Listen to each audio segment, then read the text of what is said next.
the first hurricane... It's a storm. That's what's driven them all up north. I've never seen so many of them nor so bold. It's barely even raining. It's flooding here, and not the plumbing, the ocean. You need to go home. I'm not going anywhere. Storm's coming and it's coming fast. Just can't sit back and watch this.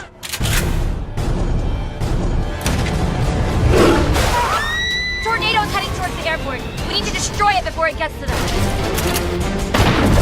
Watch out! You can't just wait here and wait for sharks to rain down on us.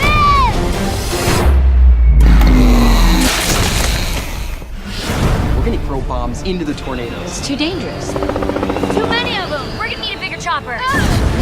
Claudia, move! It's time to leave Kansas, mate.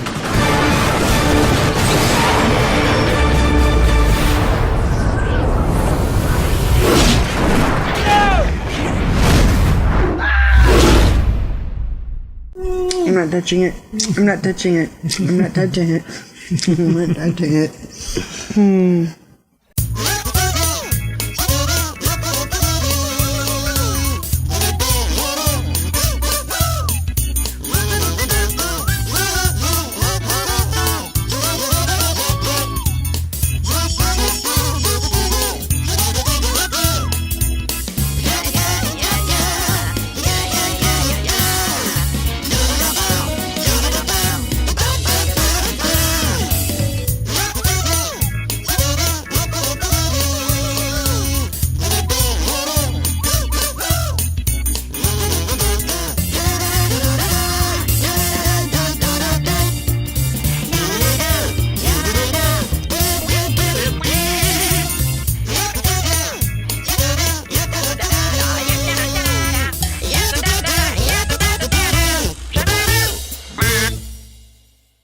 Welcome to the Pope on Film. I am Bunny Williams, and with me is Reverend Steve, the founder of the Church of Ed Wood, and I am eating a sandwich and drinking coffee. And my kids, today was their last day of school. Yay! Thank you, Bella, for backing me up there. And so they're going to want to do things. So I just decided today that they're just going to be grounded all summer. That's a good idea. Yeah, so that way I don't have to go out too much. Yeah. 'Cause I don't like doing things like going outside and getting fresh air. Besides, we're still all flooded over here. Isn't Emerald old enough to babysit yet? Oh, yeah. Emerald's old enough to babysit. In fact, that's pretty much her entire job now, is that. But yeah, you had another tornado? not another tornado, but just a lot of rain, some really cold weather, a lot of flooding and stuff like that. A sinkhole opened up on the freeway I usually take to work, the highway. Just a big, huge hole in the middle of the highway. That's fun. It's weird because it's the end of May, and we've got the heater on like crazy all the time because it's been horrible weather. We had a couple of warm days, like barely warm, but it's been raining fairly steady. Yeah, it hasn't been pleasant. I'm sorry, it hasn't been pleasant. I'm eating the sandwich still. Yeah, Okay. and on the cold side, like we haven't really been breaking much past 60. You know, which really kind of pisses me off because I'm working on this new show that I'm not sure when I'm gonna start it. I don't have like any plan to start it yet, but I'm trying to convert my kitchen into a set. What type of set? What? What type of a set? What are you trying to convert it into? Well, this show would be called Stoner's Cuisine. Nice. And that is it. I would make very strange foods, like quick and simple. Maybe some things a little more complicated. So I'm just trying to give the kitchen a nice stoner look. We're trying to see if we can actually shoot it in blacklight, which I'm starting to doubt if that's going to work. That would be amazing, but I'm not sure if that's physically possible. Yeah, enough for anything to glow anyway, but we're going to have to experiment. But I've been working on this countertop. You would have to see my kitchen to understand, but I got a nice like wooden board to serve as a countertop. I put some brackets on the wall so that I could put it from one wall to the other, which would like kind of close off the set. Yeah. Kind of like if you pictured yourself at your kitchen sink. Okay. And you turned around, and there was a counter. Okay. And the counter just locked you in the fucking room. Yeah. So, Okay. Since this is going to have a lot of garish colors, we're hoping for a lot of stuff to glow. I wanted to go different with the countertop, so I went and I looked for a bunch of underground comics, like from the 60s, of which I only have like a really limited knowledge of. Okay. You know, but I found some R. Crumb, pictures of Fritz the Cat, Mr. Natural, the Keep on Truckin' guy, all that kind of stuff. And I decoupaged it onto the top of the counter. Decoupage! Uh-huh. Decoupage! You know, some Vampirella here and there. There's a cartoon of some dude masturbating. Just all really weird underground stuff. Of which I now need to keep going over with coats of polyurethane to, you know, really make it look nice. And I haven't had the weather. Yeah. You know, which is how we got on this topic. Yeah, it's been raining. That's right, Maxwell. Decoupage! Decoupage! Decoupage! That's the name of my new metal band. Yeah. Yeah, we're going to be called Decoupage. Yeah. Well, my new band, Scrapbooking, will kick your decoupage ass. Scrapbooking. That We sounds are like, scrapbooking. Dun, dun, dun. that sounds like the opposite of a boy band, like a girl band. Yeah. Like an all-girl band, and we're scrapbooking. Hold on, I just got this important message. From my daughter Bella. Apparently, I'm not sure if this was on the news or anything, but apparently, can I have some ice cream? Wow, Bella, that's some big news. That's big news, Bella. Bella, this is a weekly show, so now we're going to have all of our listeners vote on whether or not you can have ice cream. So we will have to get back to you next Monday on that. Yes, Bella, next Monday we'll get back to you on whether or not you can have ice cream. So that's what happens when you ask a podcast for ice cream. I need to tell you something. I need to tell you watch that podcast next one. Yes, Maxwell, what do you need to tell us? Maxwell, I saw a butt. Maxwell, You saw a butt? Maxwell, I saw a bad guy. Oh, you saw a bad guy's butt. Okay. Well. Stalker. And the whole time they're talking, I'm trying to come up with Scrapbooking's first hit. Scrapbooking's first hit is here is what I've got so far. Open up the ancient book, place in all my memories. Scrapbooking for Satan. That's already pretty good. I wrote a rap song the other day. Yeah? And I was really proud of it, and it's gotten quite popular, this rap song of mine. All right, let's hear it. Well, every once in a while here at home, you know, somebody will say something, and it'll just sound so pretty and so melodical and so musical that I'll just immediately turn it into some sort of a song that I'll just repeat over and over again. Anyway, I was at work, and these two old women were ordering frappuccinos. Yeah. And the woman who was working in the cafe she really had to yell because they were old. They were really old women. And so the woman working the cafe said, "Do you ladies want some whip on your frap?" So I immediately turned that into a song called "Whip on Your Frap" that I sang throughout the entire day. And people kept asking me, "What are you singing?" And I said, "Oh, well, I'm singing this song I wrote from the cafe called Whip on Your Frap." Because it sounds vaguely dirty, but there's nothing dirty about it. Like, "Do you ladies want some whip on your frap?" Sounds vaguely filthy, but there's nothing filthy about it. Yes. So I just sang it all day. Do you want the whip on your frap? And I have eventually told the cafe about Whip on Your Frap, and they said, "Oh, well, that's a horrible song. That's a horrible song. It's going to get stuck in my head. Stop it. That's a horrible song." So I went on Facebook.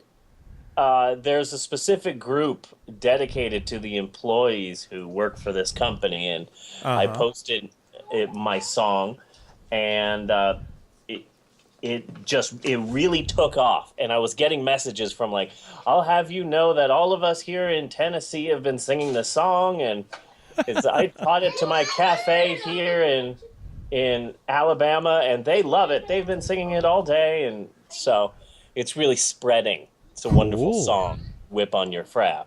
Cool. Do you have background vocals, or do you just got the words? I'm not background music. I just have the words right now. Yeah. I may eventually have to break down and turn this into an actual song and an actual video. Yeah. Because it's really taken off. I think a lot of people want my whip on their frap. Do you want to whip on your frap? Whip on your frap. See? It's a catchy song, isn't it, Bella? Yep. Yeah, "Whip on Your Frap." Maxwell, you like "Whip on Your Frap," don't you? You know? You just... How dare you, Maxwell? He's been singing that all day. He has been singing it all day because it's a catchy song. Before we start on today's show, I wanted to talk about men and women and pecans. Okay. That's what I wanted to talk about. Bella, do you know where the big bag of pecans is? Grab the big bag of pecans and bring the big bag of pecans over here, okay? Men and women, they are inherently very different, not just physical, but they're different in the way that they act. Personally, myself, I need to be told something in order to do it, and my wife does a lot of assuming. Yes. A lot of, "Well, I assumed you would do this. Well, I assumed you knew this." And then I say, "Well, you didn't tell me this, and you didn't tell me to do that." A lot of things like that. So anyway, about a month ago, we went to, we did a trip to Sam's Club. It's on the floor in the laundry room. And we bought a bunch of Sam's stuff. Club is on the floor in the laundry room? That's got to be a really little Sam's Club. The floor in the laundry room. Yes. It's a pretty small one. It's just for ants. It's an ant Sam's Club. Just for ants. Just for aunts and uncles. They were pecans. So that's where they buy those little green tractors. Well, yeah. Bella, yes, they're pecan halves. It wasn't a bag full of pecan nuts and shells and everything. Anyway. So, what are these, Maxwell? These are pecan halves. I want to eat those. Well, we can't have them, and I'm trying to explain to the podcast why we can't have them. We've pretty much eaten everything at Sam's Club, but my wife bought a bag of Daily Chef fancy pecan halves. And here's the thing. Why are pecans always so expensive? They're crazy expensive. I would have to say because I think they're lower down in the nut food chain.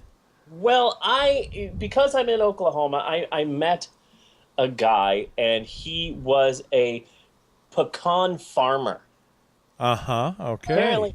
Apparently nothing but pecans is what he grew. He had a farm just of pecans, and when I saw that he worked at a pecan farm, I said, "Hey, maybe you can answer me this. How come pecans are always so damn expensive, no matter where I go? I even go to Sam's Club, and they're crazy expensive, and this is Sam's Club." And he said, Well, I don't know why they charge so much, but they pay me next to nothing, and I'm the ones who grow the damn things. So I'm confused as to how pecans are so expensive. But my wife regularly, when we go to the Sam's Club, buys a big, huge, fat bag of pecan halves for herself. And then she never eats it. Uh-huh, okay. She doesn't, I don't think she likes pecans. But she will buy a big, huge bag of pecan halves, and these are hers. This is her bag. Her 2-pound bag of pecan halves. These are for her and only for her, nobody else.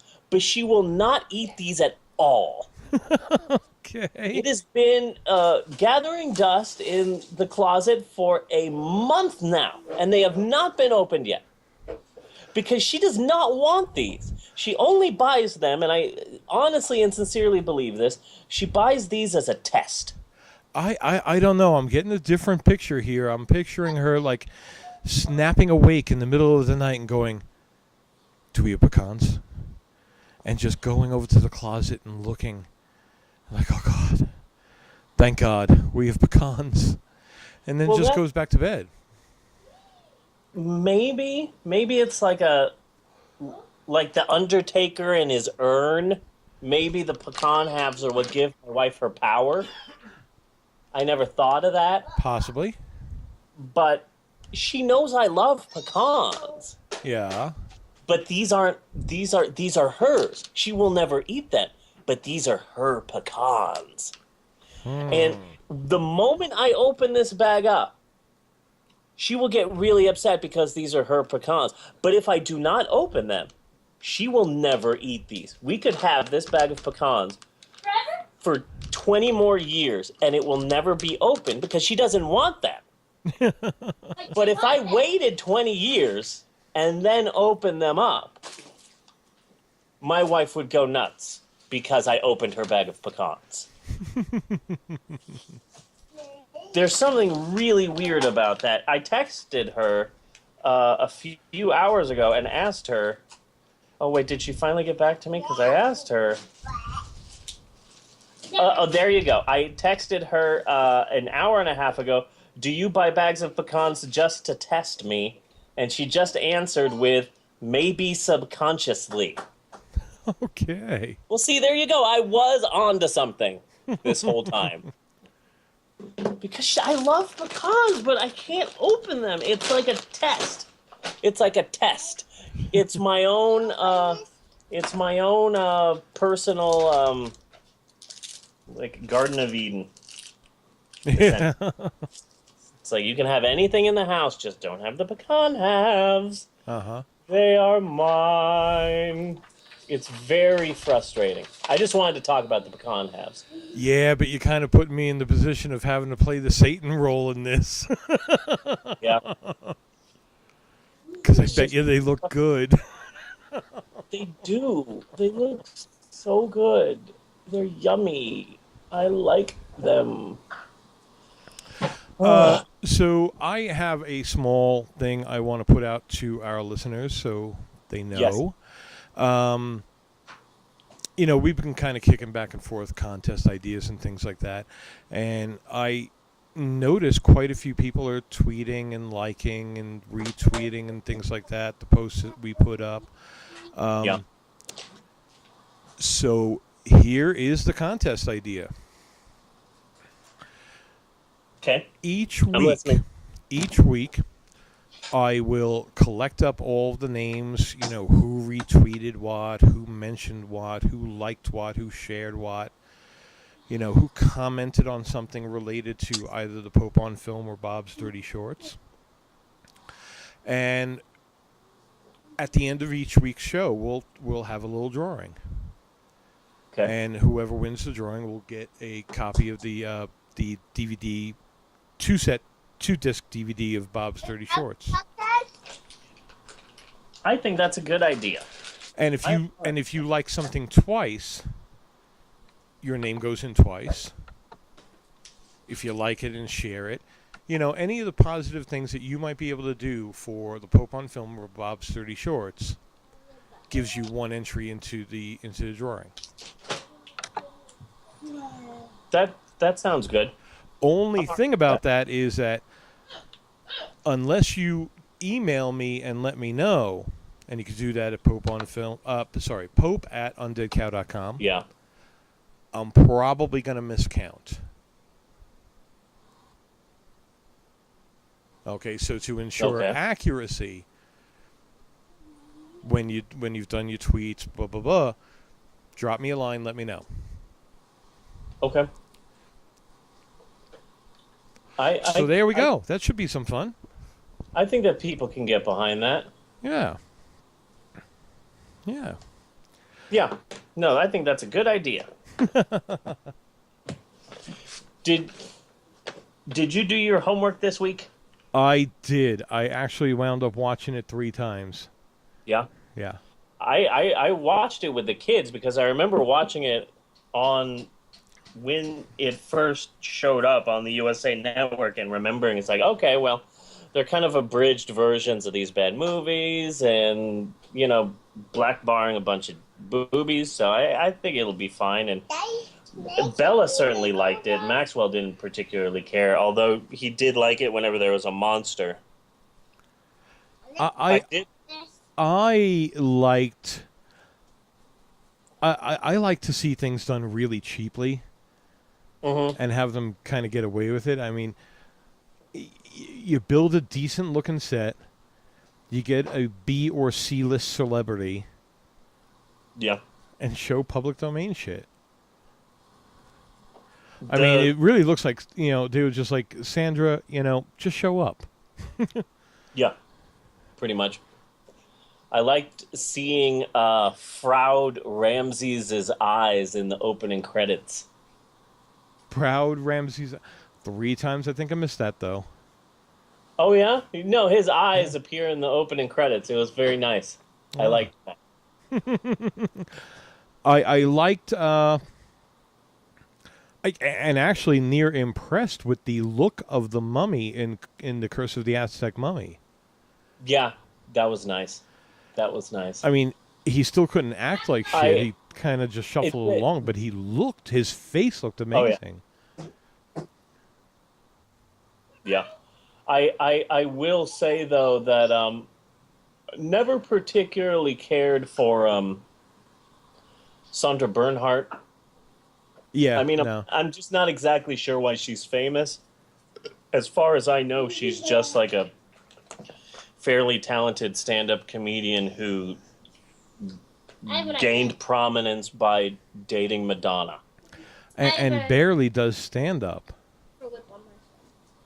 Yeah, but and that's kind of how she started. I haven't seen her do fucking stand-up in years. Yeah. I just don't... Like Madonna, I hate Madonna. Absolutely hate Madonna. But... Telling you, she's a flash in the pan. But A League of Their Own, okay, well, there you go. I might not like you, but you have my begrudging respect. Yes. But Sandra Bernhardt has done none of that. There is nothing she's done where I can go, okay, well, yeah, there's that. All right, then, I will begrudgingly respect her. Oh, no, there's just... the only thing I can think of that Sandra Bernhardt has ever done that I liked is Real Wild Cinema, but she's really just a placeholder. Anybody could have had that part. Oh, yeah. I think she looks ugly. And in fact, man, I would trade her for Dweezil in a second. Yes, very much so. Bella, you said she looked ugly? Mm-hmm. Why do you think she looks ugly? I don't know. I mean, I agree just with think you. so. I just want to figure out a way where I can tell you that you're wrong for thinking that. I don't think you're wrong. I think you're right. I'm just trying to figure out some way to tell you you're wrong. Does that make sense? Yeah. Yeah. Okay. I need to play games. You need to what, Maxwell? Get these Legos off. No, you don't need to. Here you go. You wanted me to give you a Lego set, so I got you a Lego set. You wanted me to set up the Lego set for you, and I did. Now you want me to take it apart? Yeah. I will not do that. That took me a very long time to set up. I am not going to unset it up because of your madness. Because of your madness. Yes, Bella? Oompa Loompas singing whip on my frap. That's the first thing that came into my head when I started getting ice cream. Oompa Loompa singing whip on my frap? Yep. Okay, not sure why you came up with that, but all right then. That's a good idea. I will be all right with that. I do like the movie Bloody Pit of Horror. Bloody Pit of Horror, that's one I've seen several times. In fact, I don't know what I ever did with it, but I used a cut of Bloody Pit of Horror as an effects test, and I started replacing their eyes. Is there any particular reason? They had good wide eyes out of all the other clips I was looking at. And it was kind of funny because, like, there's a scene that's like burnt into my head because it was one I was doing it on a lot. Pretty much when they first get to the castle and there's the blonde in the hat and kind of the brunette girl standing next to her. Yeah. I took that shot and I did the eyes on that one, and then I put Mickey Hargitay in it.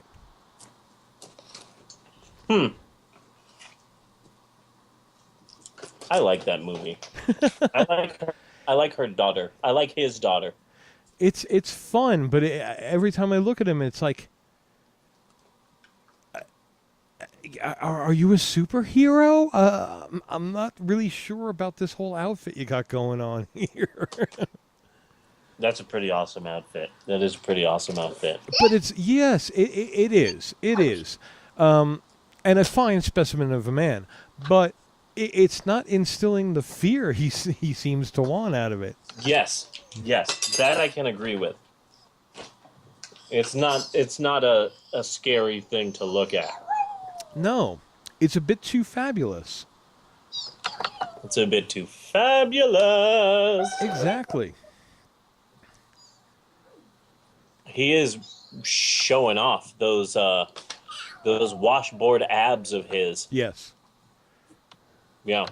I was, for as many times as I have watched this movie and heard it discussed on other podcasts and things like that, I think that's the first time I heard that he was married to Jane Mansfield. Oh yeah. Yeah. Yeah. And together they gave birth to that actress who's been on Law and Order for the past 35 decades. Really? I don't think I've ever watched a single episode of that show. Yeah, Mariska Hargitay. Really? Mm-hmm. She's been on... I may be mistaken about this, but I believe she's been in 3,500 episodes of Law and Order. Yeah. Is she good looking? Yeah. Yeah. Yeah. You know, because sometimes you get two like really beautiful people together and they could toss out a troll. She looks vaguely foreign. Yeah. But yeah, she's pretty enough. I mean, she's no stunning looker, but she's all right. Yeah. She's a good actress. That's the important part. She's a really good actress. She does a fine job on her show. I'm gonna eat it. Ugh, Maxwell, what is this you just put on me? Oh, okay. I know what it is. That's gross. It's gross and it smells like old pretzels. What smells like old pretzels? The thing that I just put on you. You put that on me. I thought it was Maxwell. All right then. Well, that is the end of that mystery. No. He put it on you. I saw you holding it, and it smells like old pretzels. Oh, okay, Bella. Well, I'm not sure if you realize this, but today's episode of the podcast is not the who put that gross thing on Steve.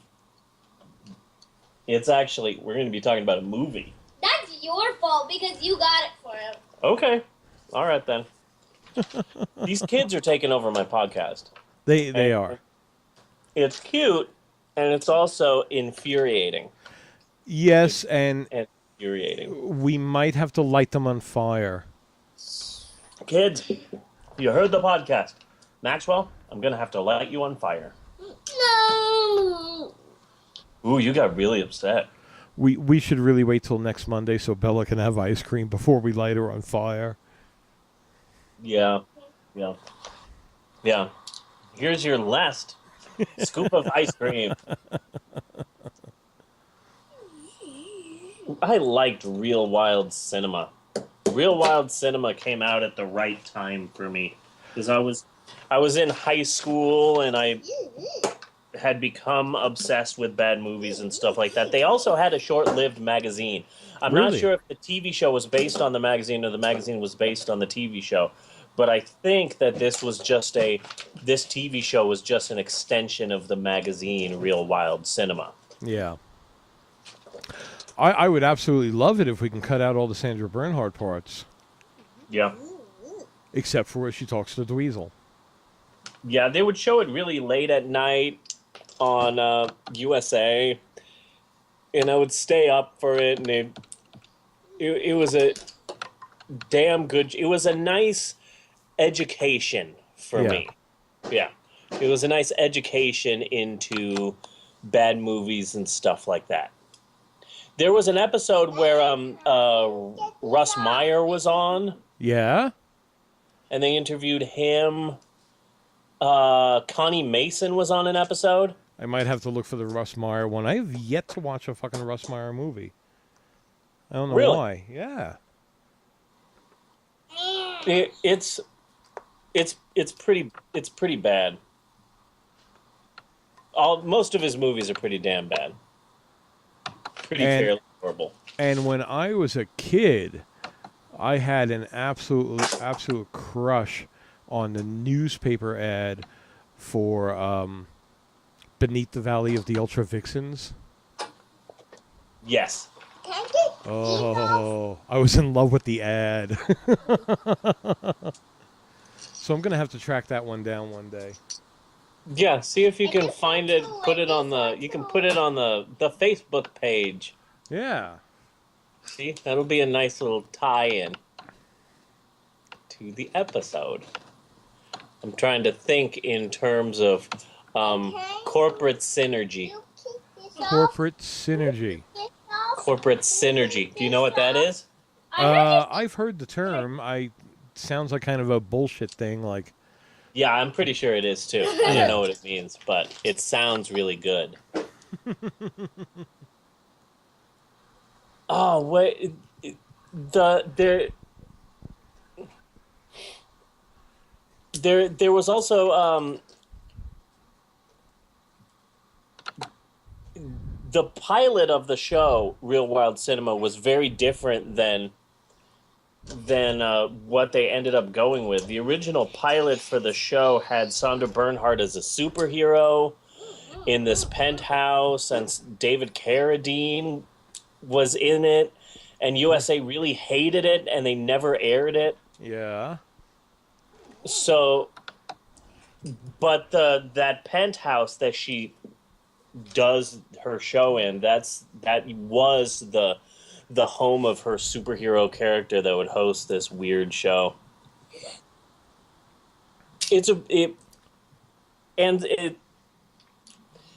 Mike Vrani was the producer of Real Wild Cinema, and he started a video store. I think it was in Florida, but I'm not exactly sure. But he started a video store that was specifically called Something Weird Videos. Yeah. And he would have like B movies and old sci-fi movies and like nudie cuties, I guess you would call them. And he just specialized in really bad, weird movies. And so he was the brainchild of this. And I have gotten a number of movies from Something Weird Video. Because for a while they had a catalog, and you would call this 1-800 number, and you'd be able to order videotapes that would be sent to you, and they would print the covers themselves. And now it's all online, and you can download the movies really quickly, and guys still running the website and all of that stuff. Yeah. It's pretty... If you're looking for the most obscure thing in the world, then they're the place to go to. I got this really weird Korean movie called about snakes and I don't remember the name of it because half of it was in another language and it was a really bad copy, and this guy lived next door to a place that killed and served snakes for food. Okay. And so he started befriending the snakes and training them to kill people that he hated. Really weird, bizarre movie. That sounds very in the era of frogs. Yeah, but it was all done in like Korea or Vietnam or something like that, and it featured a lot of animals being killed and eaten. Okay. Which is probably why it wasn't the easiest movie for me to find. But I've had a big fear of snakes all my life, so I figure this is the movie that I have to kind of watch. Yeah. If I'm going to try and... Maxwell, you wanted me to build this Lego set for you, and I did, and I followed the directions, and it took me a really long time. It took you about 5 or 10 minutes to undo everything that I did, and now you want me to redo it again? Yeah. I will not. I know, you want me to build the thing that I already built for you that you just took apart. No, this is I'm not going to be your Lego Sisyphus. I'm not going to be rolling a boulder up a hill for eternity. Not gonna happen. No. I got cow. Oh. Yeah. No. Yeah. Man, we're gonna get into blows here. Oh my God! Hey, maybe this would be a good time for us to take a quick break. That sounds like a good idea. We will be right back. Do you like comic books? Me too. Do you listen to podcasts? Are you still talking to me? Cool. I have one called The Comic Book Update. So? I do weekly reviews of story arcs, comic miniseries, ongoing titles, and more. I don't care. I know, right? So all you have to do is go to the website at comicbookupdate.com. Why would I do that? We post daily previews of new comic books every day. Ugh. Someone save me. And every weekend is Cosplay Sunday, with blog posts featuring cosplayers from around the world. Excuse me, miss, is this guy bothering you? Back off, buddy. She's with me. Yeah, I don't think so.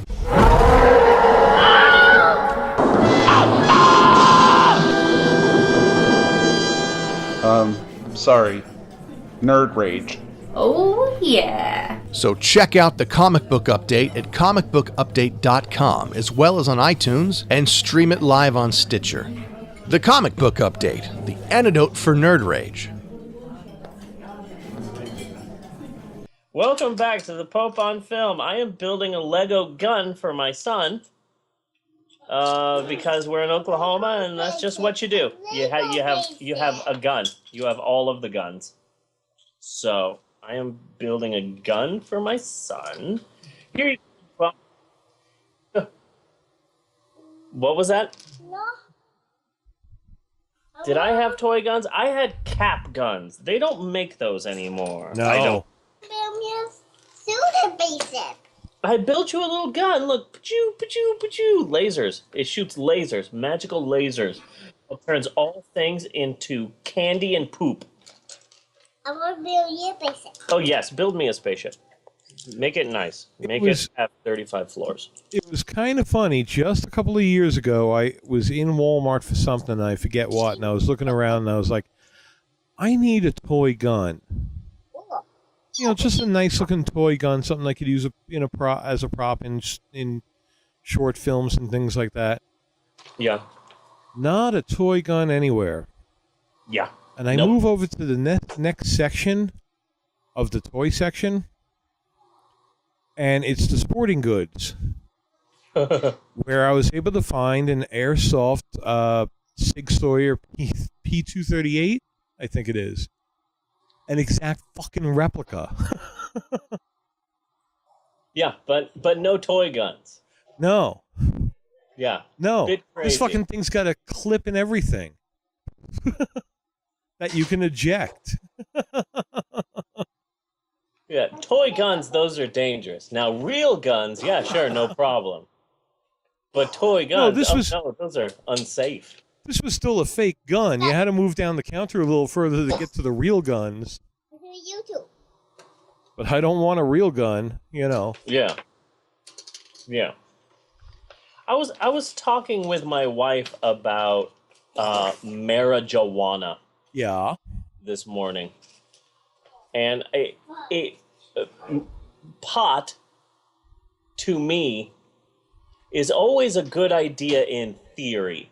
In theory, yeah. Yeah, because I think, oh well, you know, I have PTSD from the robbery I was in, and I'm always so paranoid, and maybe this is just what I need, you know, medicinally. Yeah. To just have a little bit of this and relax and not have to worry so much and calm down. And this is exactly what I need. And all of the times that I have done marijuana, Mary Jane. Yeah. Bella and I watched It Came from Hollywood the other day. So I just keep thinking of let's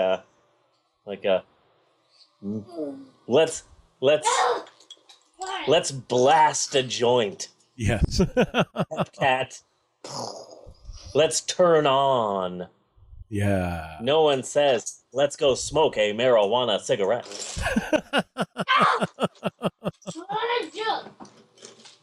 So in theory. Yeah, in theory. But all of the times that I have done that, it's always just made me more paranoid. And freaked me out. But I came with the idea that that's all almost every time that I have done this, it's been at someone else's house or somewhere that I'm not too familiar with. And it's like, oh well, once I start smoking, I'm like, oh man, I have to drive home. And we live 25 minutes away. Yeah. Oh man, and it's a Saturday night and the cops are out, and I just start freaking out. So I've just been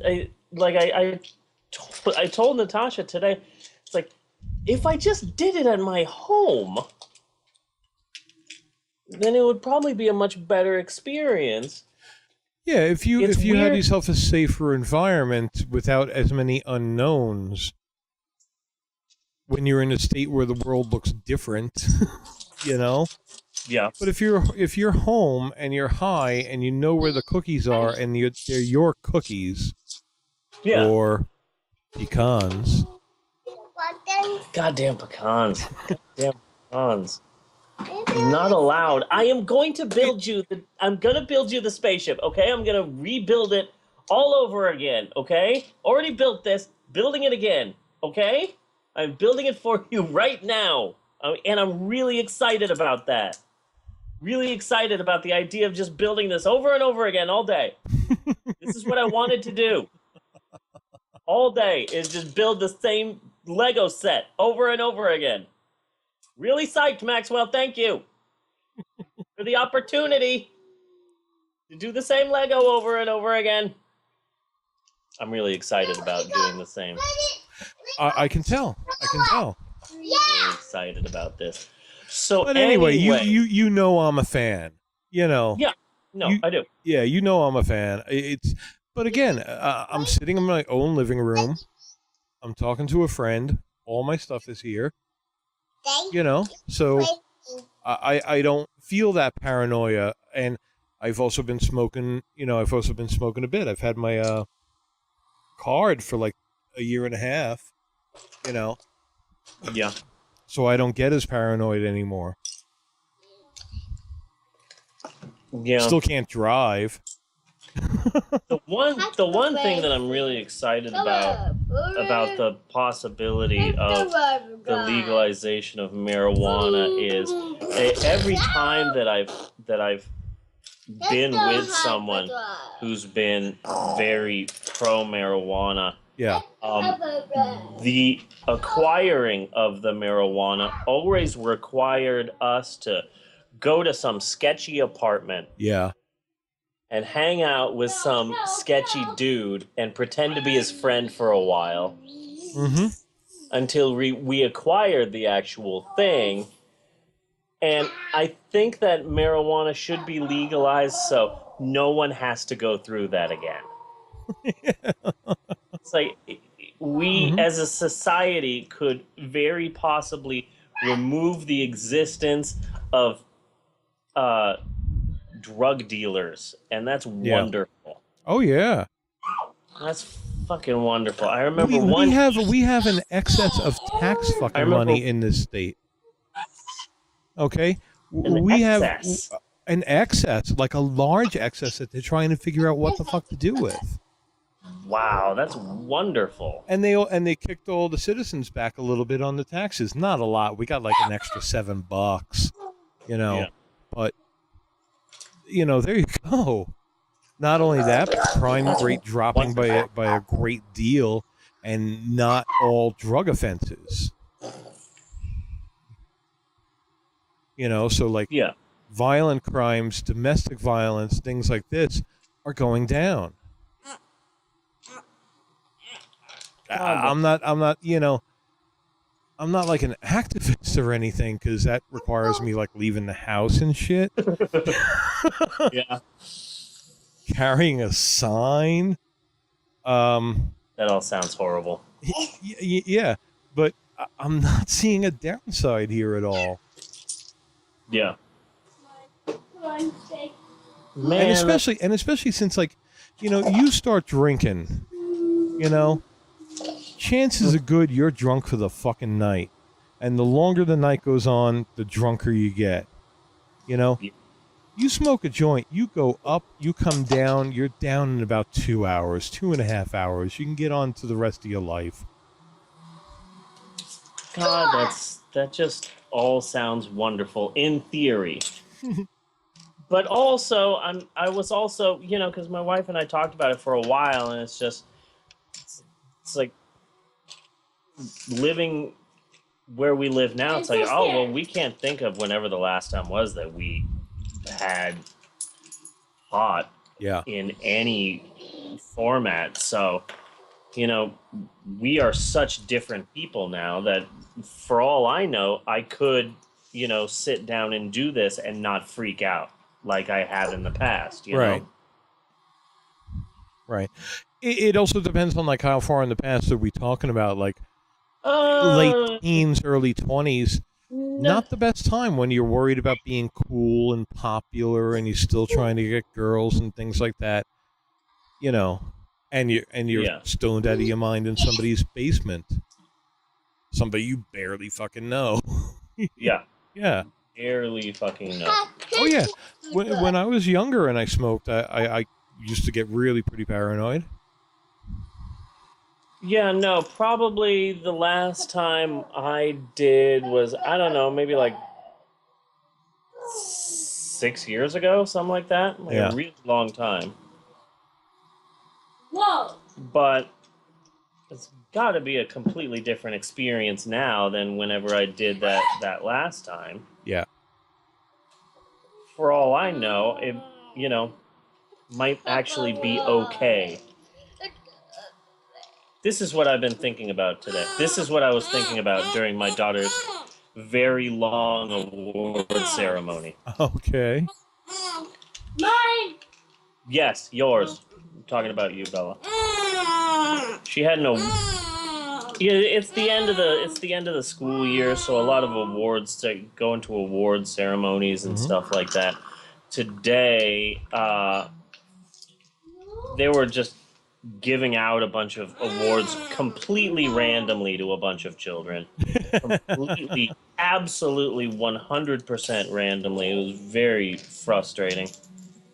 And it's just give the awards to the kids who did the most. You don't have to make it, everything doesn't have to be so even all the time, you know? Yeah.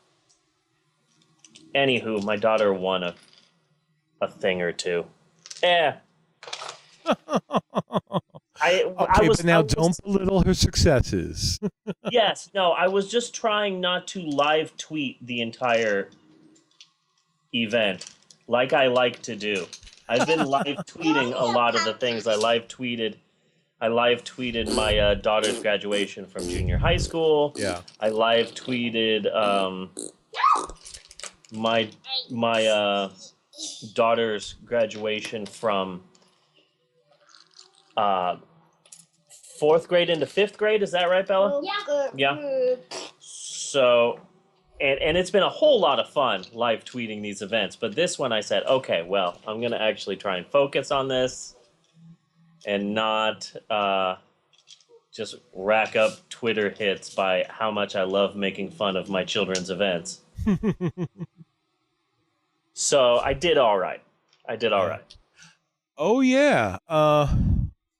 People are going to have to check out the YouTube version of the show again, because it's starting to get cool. Yes. You know? Yes, it is. Because I'm sitting there and I'm editing, and I'm like, I've been taking the trailer and throwing the audio in front of the podcast. Yeah. And I'm like, it's going on YouTube. Why am I throwing the video away? Yeah. So on the YouTube page, you can actually see the trailer for whatever we're going to be talking about. Yeah, I saw that when I sat down to catch a bit of Raymaland fever. Yeah. Whoa. And I redid the, I don't know, I just tend to call it a cover video. I don't know what else to call it. That had our pictures, and there was a castle behind and things like that. Yeah. I did more of a spacey scene that kind of advertises everything we're sort of into. You know? Coffee. And then we're starting to collect things like Black Closet Warehouse. Ah, yes. So I'll just clip that into some of the breaks. Sure. Yeah. Cut that into some of the breaks. I take your coffee. Stop drinking my coffee, Maxwell. Oogie Loves. I'd really like to get a copy of Oogie Loves from you. Oh, Jesus. So that I could use that in breaks, too. Freaking Oogie Loves. Can't wait for the sequels, though. That's really going to open things up. Oogie Loves on a meat hook. Is that going to be the official sequel? That should be the official sequel. Maxwell, you shouldn't have coffee. You're already exploding without any coffee. Okay? Coffee will make you explode. You will explode. I already did explode. And besides, your version of drinking my coffee is just sticking your tongue in my drink. That's not socially acceptable. Like, if I'm at a restaurant, I can't be like, hey, honey, can I have a taste of your drink? Sure. That's not cool. Anyway. But I'm kind of wondering if you do give Maxwell a cup of coffee, preferably espresso, if he'll become invisible. Because he's moving so fast? Yeah. Another big question is, if I give him something like an espresso or a frappuccino, if he would want whipped cream to go with that. With the frappuccino? If only there was some sort of song. Yeah. Anyway, this week's movie. Like almost an hour into it. This week's movie is a classic. It is the legendary director Ingmar Bergman and his often overlooked film Autumn Sonata. Oh, fuck, I thought it was The Seventh Seal. No. Autumn Sonata is not as well known as the Seventh Seal. I watched the wrong fucking movie. But it's still a powerful testament to Mr. Bergman's creative vision. Yeah. It's amazing how he can just get a scene and really just take it apart and just you see it from all sides. Mm-hmm. Another thing I like about the film is how he uses visuals to really express a character's individuality. Yeah. Autumn Sonnet, though, that was the one with Marty Feldman, right? No, that was the one with Ruth Buzzy. Ruth Buzzy. I always got those two confused. It's the eyes. I am no Ruth Buzzy standing here. Really excited about the Wet Hot American Summer television show that's going to be premiering soon on Netflix. Really? Okay. Yes. I'm really, really excited about this. Have you seen Wet Hot American Summer? I have not. You have not? It's a wonderful movie. It was done so long ago that a lot of the people that are in it are crazy famous now, like Paul Rudd and Amy Poehler and Bradley Cooper and Elizabeth Banks is in it and just a bajillion other people. It was done a very long time ago before they were all really, truly famous. Is it the kind of movie where some of those actors refuse to talk about it now? Amy Poehler's biography, Yes Please, only has 2 paragraphs about the movie. And she does, I was wondering what she would say, but she did say that if she were to talk about the film, what happened behind the scenes of the movie, that it would have to be a pornographic book. Okay. So one can only surmise from that yes, there was a lot of shit going down behind the scenes. Hmm. You want to eat the pecan halves? These are mommies. But I want to eat them. I want to eat them too, but here's something you need to know, Maxwell, okay? Women be trippin'. Do not need these. No, Maxwell, women be trippin'. Can you say women be trippin'? Women need that. Women be trippin'. Women be trippin'. That's right, Bella. You agree. Women be purple. Women be purple? Women don't be purple. Women don't be purple. So what are we doing? Oh yes. This week's movie is not Ingmar Bergman's Autumn Sonata. Instead, we're just doing Sharknado. Yes. Thank God, because I watched that one. Okay. Bella is a big fan of Sharknado. I had never seen Sharknado before. Yeah. But but everybody in the world was just talking about Sharknado, and it was one of those things where Sharknado was such a bad movie that people were coming up to me and they were like, "Oh, you like bad movies, Steve? Have you seen Sharknado yet?" Yeah. And it's like, okay, well, you're making me not want to see this movie. Yeah. Yeah. And it's kind of like fucking Human Centipede in that way, you know? Yeah. Where it's just kind of like, it's like, that's not what this genre is about, you know? Yeah. This is like just the worst of it, you know? Yeah. Yeah. But the one thing that made me want to see Sharknado is I read a story. The star of the film, Ian Ziering, that's a horrible name. That's a horrible name. Yeah. He plays Finn. He was in the original 90210 and then a whole bunch of nothing. Okay. Because he's really done nothing with his career in finger quotes. But he got he was given the script for Sharknado, and he said, okay, well, this is ridiculous and stupid. But apparently, he hadn't acted so much that his Screen Actors Guild card was going to expire, and his whole family was going to lose health insurance. Okay. So he went from within like the blink of an eye, he went from, well, this is a ridiculous script and this is stupid and I'm not going to do it, to I have to work, otherwise my family won't have health insurance anymore. Yeah. I will take anything. I'm kind of picturing in my head that there he is alone in his dark, dank apartment, and he steps up on on the coffee table, and then he steps up on the little stool that's on the coffee table. Then he puts the noose around his neck, and just tightens it down, and then the phone rings. How about Sharknado? And he's like, fine, sure. I was just hanging around anyway.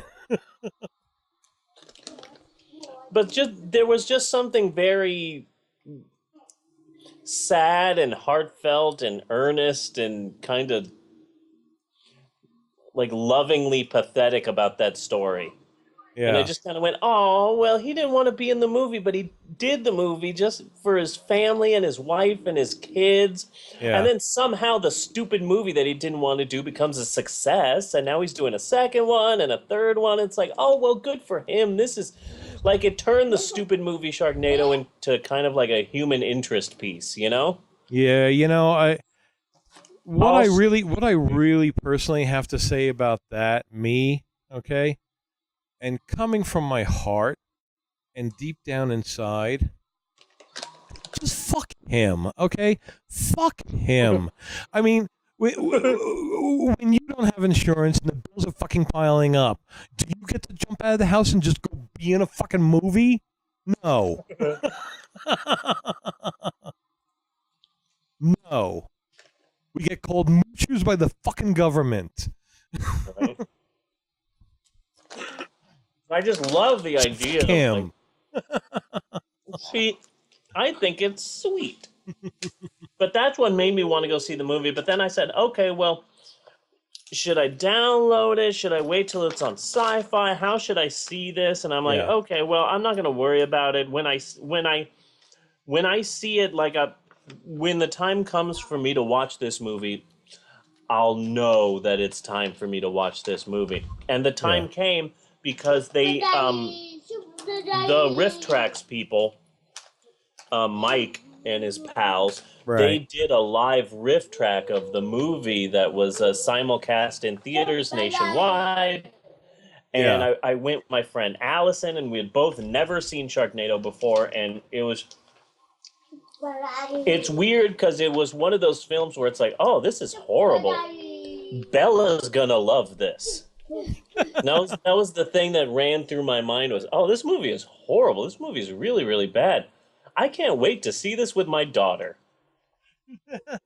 And so I think it was the next day where I was like, Bella, sit down. We're going to watch this movie. It's called Sharknado. And she loved it. In fact, she was so upset when John Hurd died. Yeah. Bella, John Hurd, that's the guy with the chair, the drunk guy with the chair. So upset when he died. She was like pissed. She was pissed. But John Hurd is in this movie. I love John Hurd. Yeah. He was a very nice face to see again, as opposed to Tara Reid. Tara Reid, man. Tara Reid is a big question mark for me. Yeah. Oh, no, man. She looks like she's been hitting the vodka way too hard. Oh, yeah. Well, absolutely. But the thing is that every time that I have a conversation with myself whenever whenever Tara Reid comes along, because I think Tara Reid, oh, man, she's horrible. Everything she's done is just the worst. But then other goes, "Oh yeah, all of her movies are horrible. Like The Big Lebowski, wasn't that a piece of shit?" And I'm like, "Oh well, damn, you got me there, me." Because as much as I might hate Tara Reid, god damn it, she's freaking Bunny Lebowski. Yeah. Yeah. But now, but now, just looking at her though, it's just like every bit of misery that is her life shows on her face now. Yeah. So she's taking the low road to Sharknado. Yeah. But then this movie became a success. That's the weird part about this. Yeah. It's one of those films that's just so bad that it almost became mainstream, like Rocky Horror and The Room and stuff like that. Yeah. I don't know. I did not like this movie, but like I feel like I understand, you know. Yeah. I could see why some people might like it. I didn't like it. It just kept feeling to me like the makers of the film were standing right next to my television being like, "Did you see that? Did you see that? That was funny, right? That was really funny, right? Did you see that? Wait, you got to see this next part. You got to see this fucking next part." Yeah, Wikipedia. It just felt too in my face. Wikipedia calls it a satirical disaster film. Yeah. And the thing is that this is one of those movies where it's like, I'm not sure if it's entirely satirical. I mean, sometimes this movie feels like an "And God Spoke to Me." Yeah. Where the makers of the movie were like, "We're making the greatest adventure film of all time. This film is going to be the greatest ever." And then when everyone watches the movie and laughs at it, they're like, "Yes, we meant it to be a comedy." Yeah. Of course. We are the greatest comedic geniuses of all time. Yeah. It certainly played out with that, with the opening scene. You know, that was a very epic, dark, very dramatic with the ship captain and the Asian guy. I don't know what exactly he was. He could have been government or he could have been a Yakuza. Who knows? You know, and the first shark attack. But, you know, and then that whole scene has really nothing to do with the movie. Yep, absolutely nothing to do with the rest of the movie. Absolutely nothing. I was trying to figure out a way to explain this movie in a way that I felt was better than a satirical disaster film, because I'm not exactly sure if this could be considered a satirical disaster film. Yeah, you know, in order to be satirical, you have to mean it.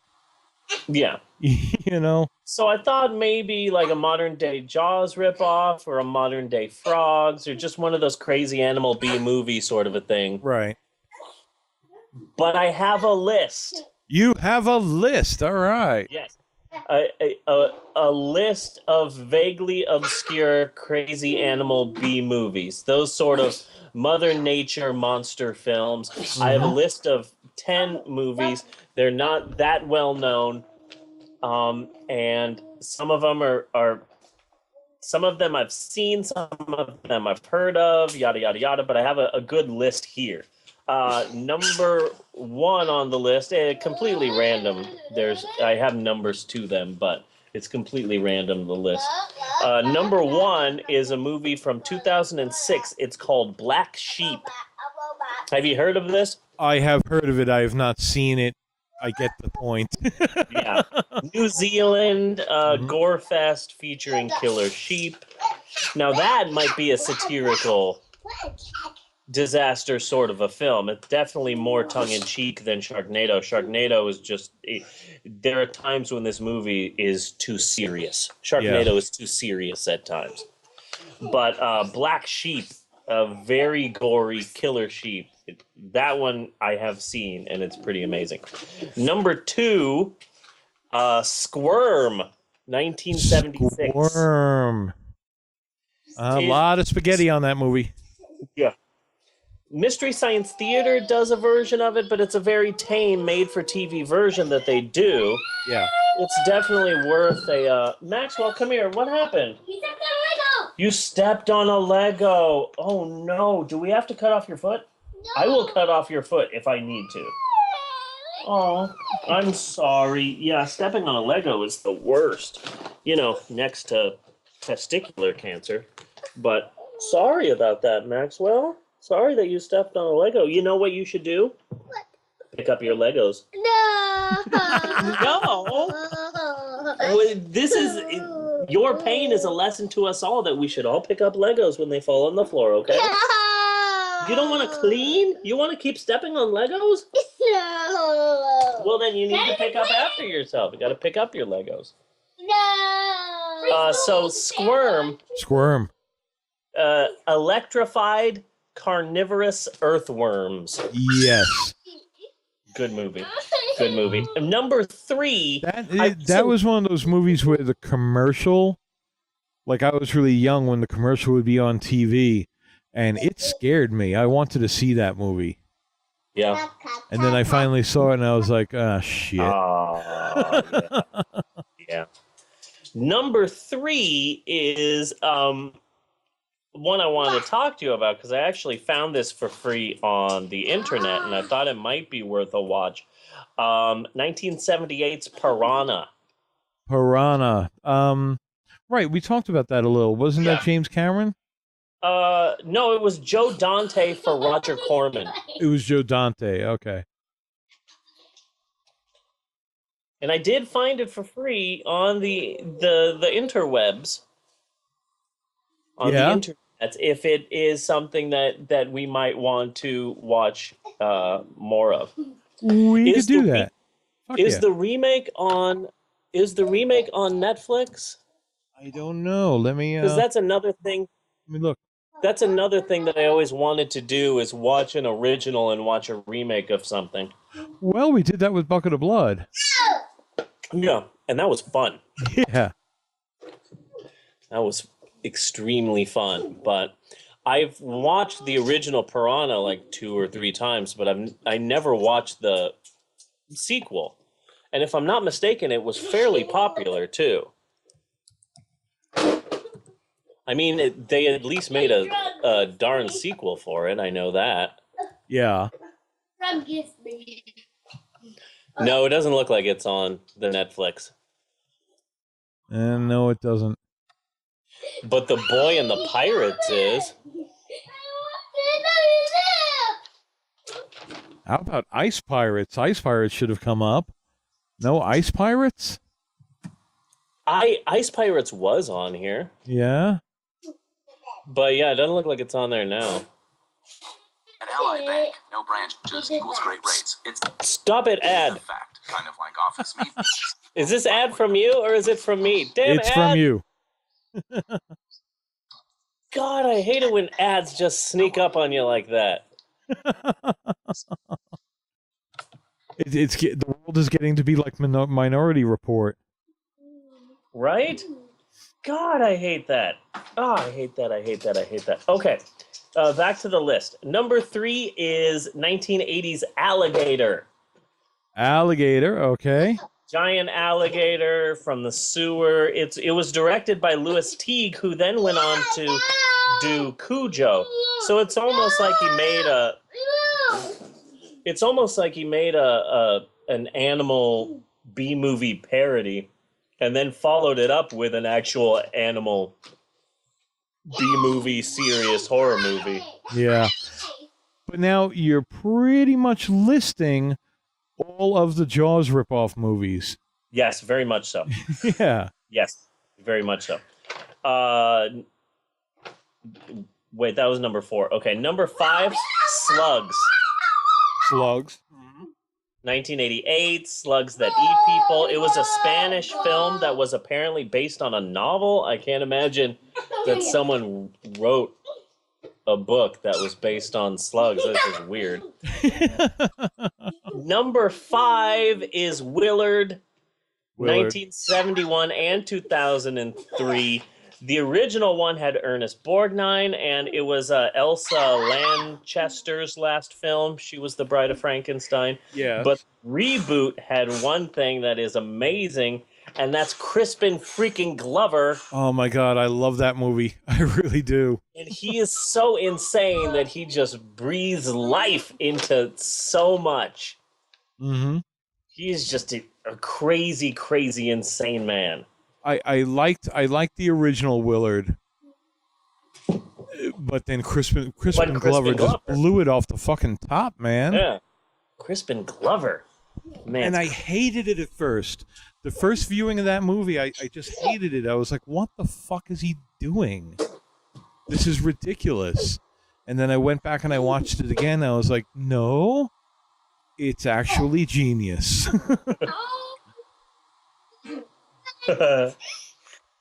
You stepped on another Lego? Well, maybe you should clean up after yourself. There are Legos everywhere. I'm sorry, Maxwell. Do you want me to beat up the Lego for you? Yeah, you do? Okay, well, find the Lego and I'll beat it up. I found the couch. The couch hurt your foot? Stupid couch. Ugh, take that. Ugh. Number 7 on the list is a movie that I saw in the theaters somehow, and it was 1976's Grizzly.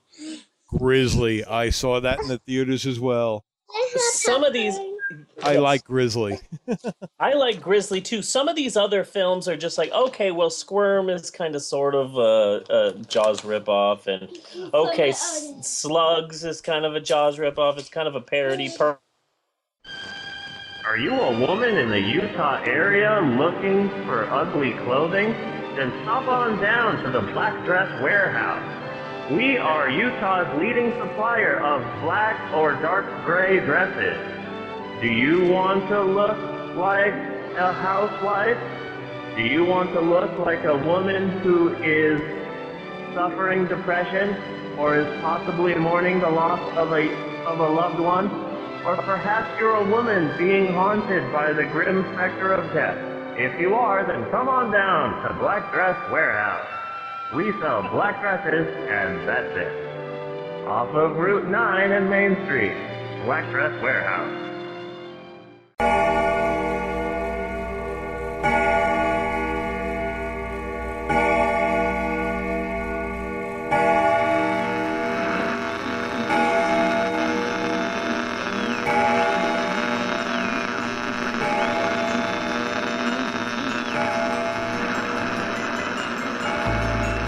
What's that sound?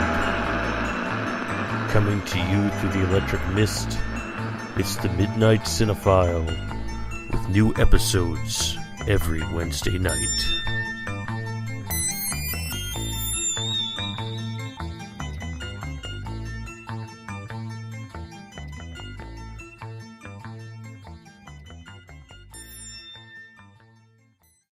So that's where Black Dress Warehouse will go. Right there. Awesome. So I was saying, a lot of these movies on the list of Crazy Animal B movies are kind of tongue-in-cheek parodies of Jaws, and oh, well, this one is kind of an animal horror movie, and okay, well, this one's kind of a tongue-in-cheek parody of Jaws. Grizzly is literally Jaws with a bear in the woods. Yes.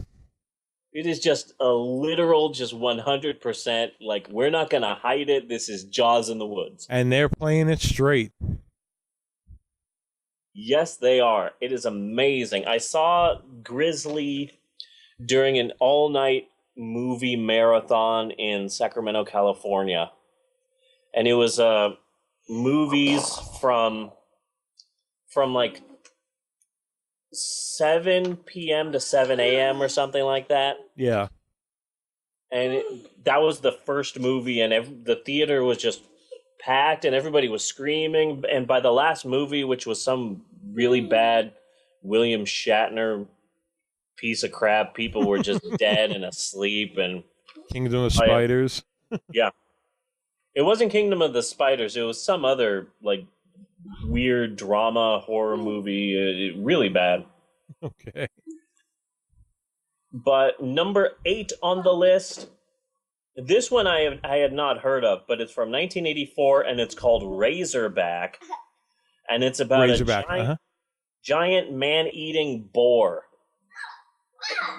I have not seen this. This is another Australian movie, as far as I understand, and I've heard it's good. Yeah, I have heard some all right things about this film. Number 9 I have seen, but I haven't seen it in forever. Orca. Orca, yeah. 1977, killer whale.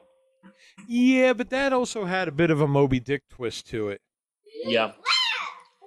And number 10, which I saved the best for last, it's a really scary horror movie featuring these hideous animals. It's a recent film from 2012, and it's called Oogie Loves. Oogie Loves, uh-huh. And it features these hideous animals called Oogie Loves, and they terrorize a town full of people that just want to flamenco dance and blow bubbles. That's all they want to do with their life. They terrorized the town to such an extent that they had to cancel the drink and shoot. They had to cancel the drink and shoot. Everybody loves the drink and shoot. Mm-hmm. So, damn you, Oogie Loves. So I was trying to... Joanna, dog, be quiet. God, I hate animals. You know what? I bet Joanna was barking because she's probably about to go nuts and try and kill all of us.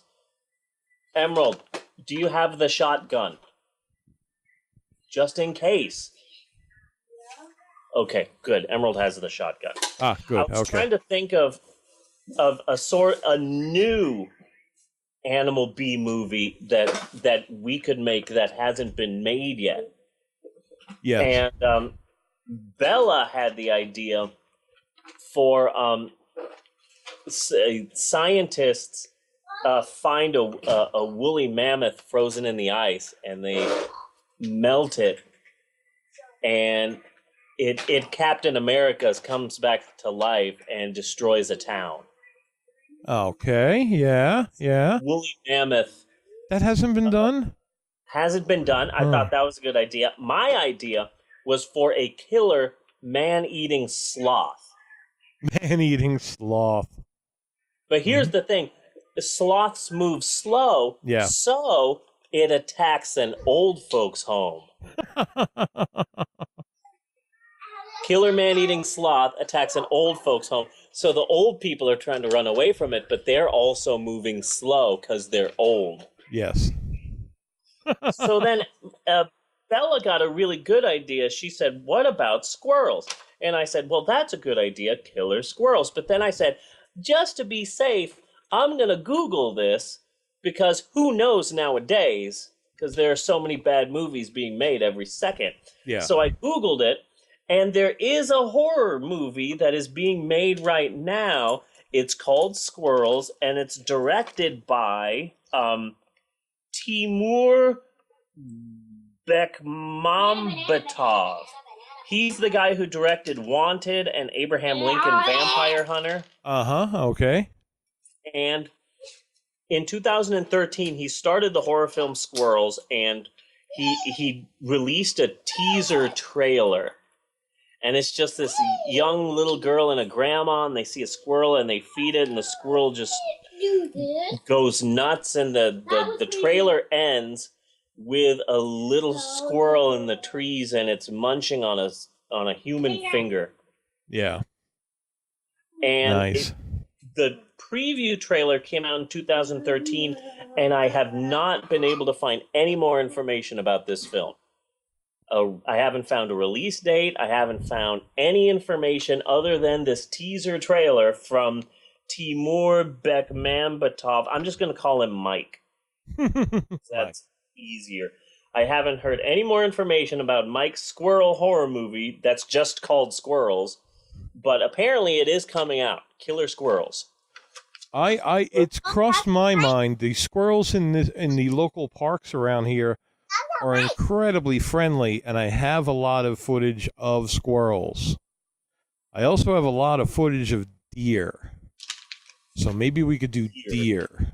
Deer scare the crap out of me because there are deer all over my drive home. Oh, dude, I got a story. Man, I hit one once. Yeah. And my bumper has never been the same. The bumper of my car has never been the same since I hit that damn deer. Yeah.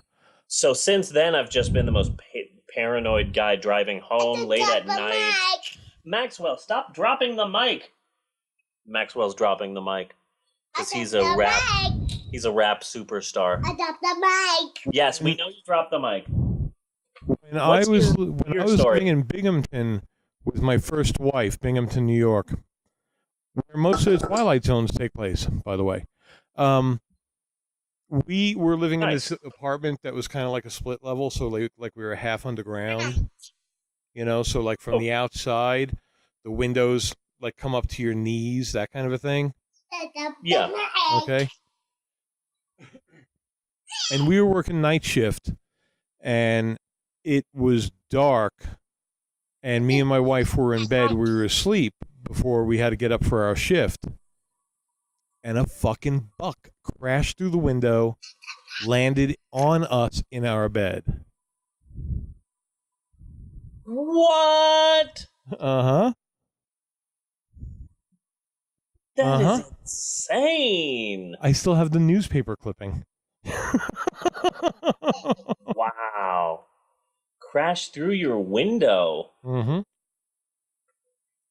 Jesus. That's just insane to think about. Yeah, I am paranoid as hell about deer now. I see a lot of deer on my way because now that I'm a manager-ish type of a person, I'm doing a lot more closing, so I drive a lot more at night. Yeah. And I'm seeing a lot of deer, just a lot of it on my day-to-day.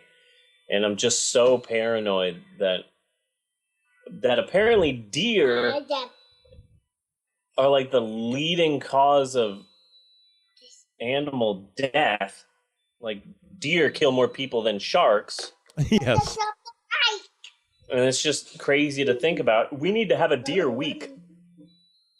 A deer Bella, week? Work on a deer week. Okay? Bella's going to start work on the deer week, so that's good. Okay. So, Sharknado, the popularity of this film series is pretty impressive for a crappy movie. Yeah. The film, a 2013 made-for-TV movie for the Sci-Fi Channel, SYFY. It has spawned a cell phone game for iPhones, a picture app, which I had on my phone for a while, really fun to play with, a clothing line, a Funko Pop vinyl figure, an Archie comic book crossover. Nice. Okay, that I would be interested in. And a book. There's a book called How to Survive a Sharknado. We have it at work. The Archie crossover thing is just... Archie is trying to come up, I think is what I'm getting at here. Archie is coming up. Yeah. There's Archie versus Predator. That happened. Okay. Archie versus the Afterlife is like this Archie zombie comic book, which is ongoing.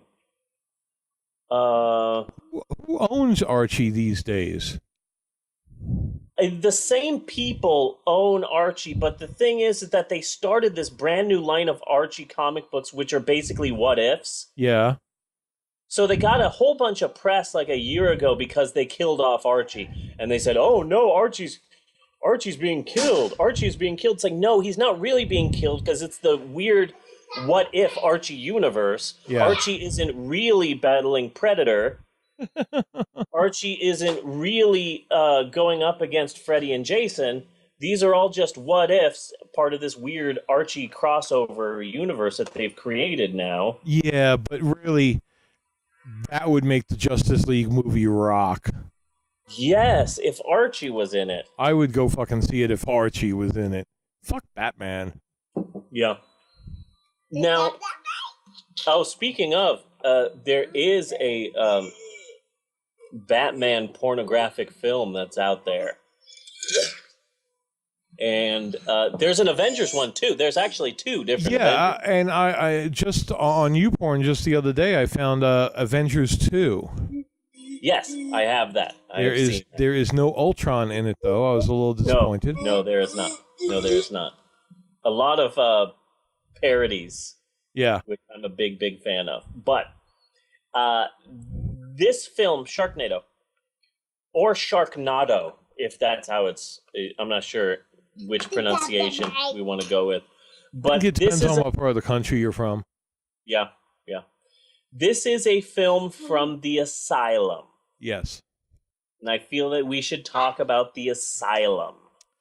I have always been on the Asylum side. Yes. And You know, I kind of appreciated what they were doing, even if they were kind of ripping people off a bit. Yes, they were. They are absolutely ripping people off a bit. But when it comes to Sharknado, I think I have to. That is where I have to draw the line. Well, the Asylum film studio, founded in 1997. Maxwell, I can't play anything right now because I'm doing the podcast. Okay? I'll play a game afterwards, okay? I want to play a game. You cannot play a game on my phone because you are 3 years old. Well, I've deserved that raspberry. The Asylum focuses solely on low-budget direct-to-video motion pictures, which are often referred to as mockbusters. And as much as I hate their movies, I really do feel that if you were to point your finger at anyone who is currently making movies right now and say, well, this person is definitely a modern-day Roger Corman, Right. you would be pointing at the Asylum. So I have kind of sort of another little bit of a list. They've been sued before we jump ahead, they had also started out kind of where you would think they would, doing really low budget underground horror movies. Yes. That was kind of the origin.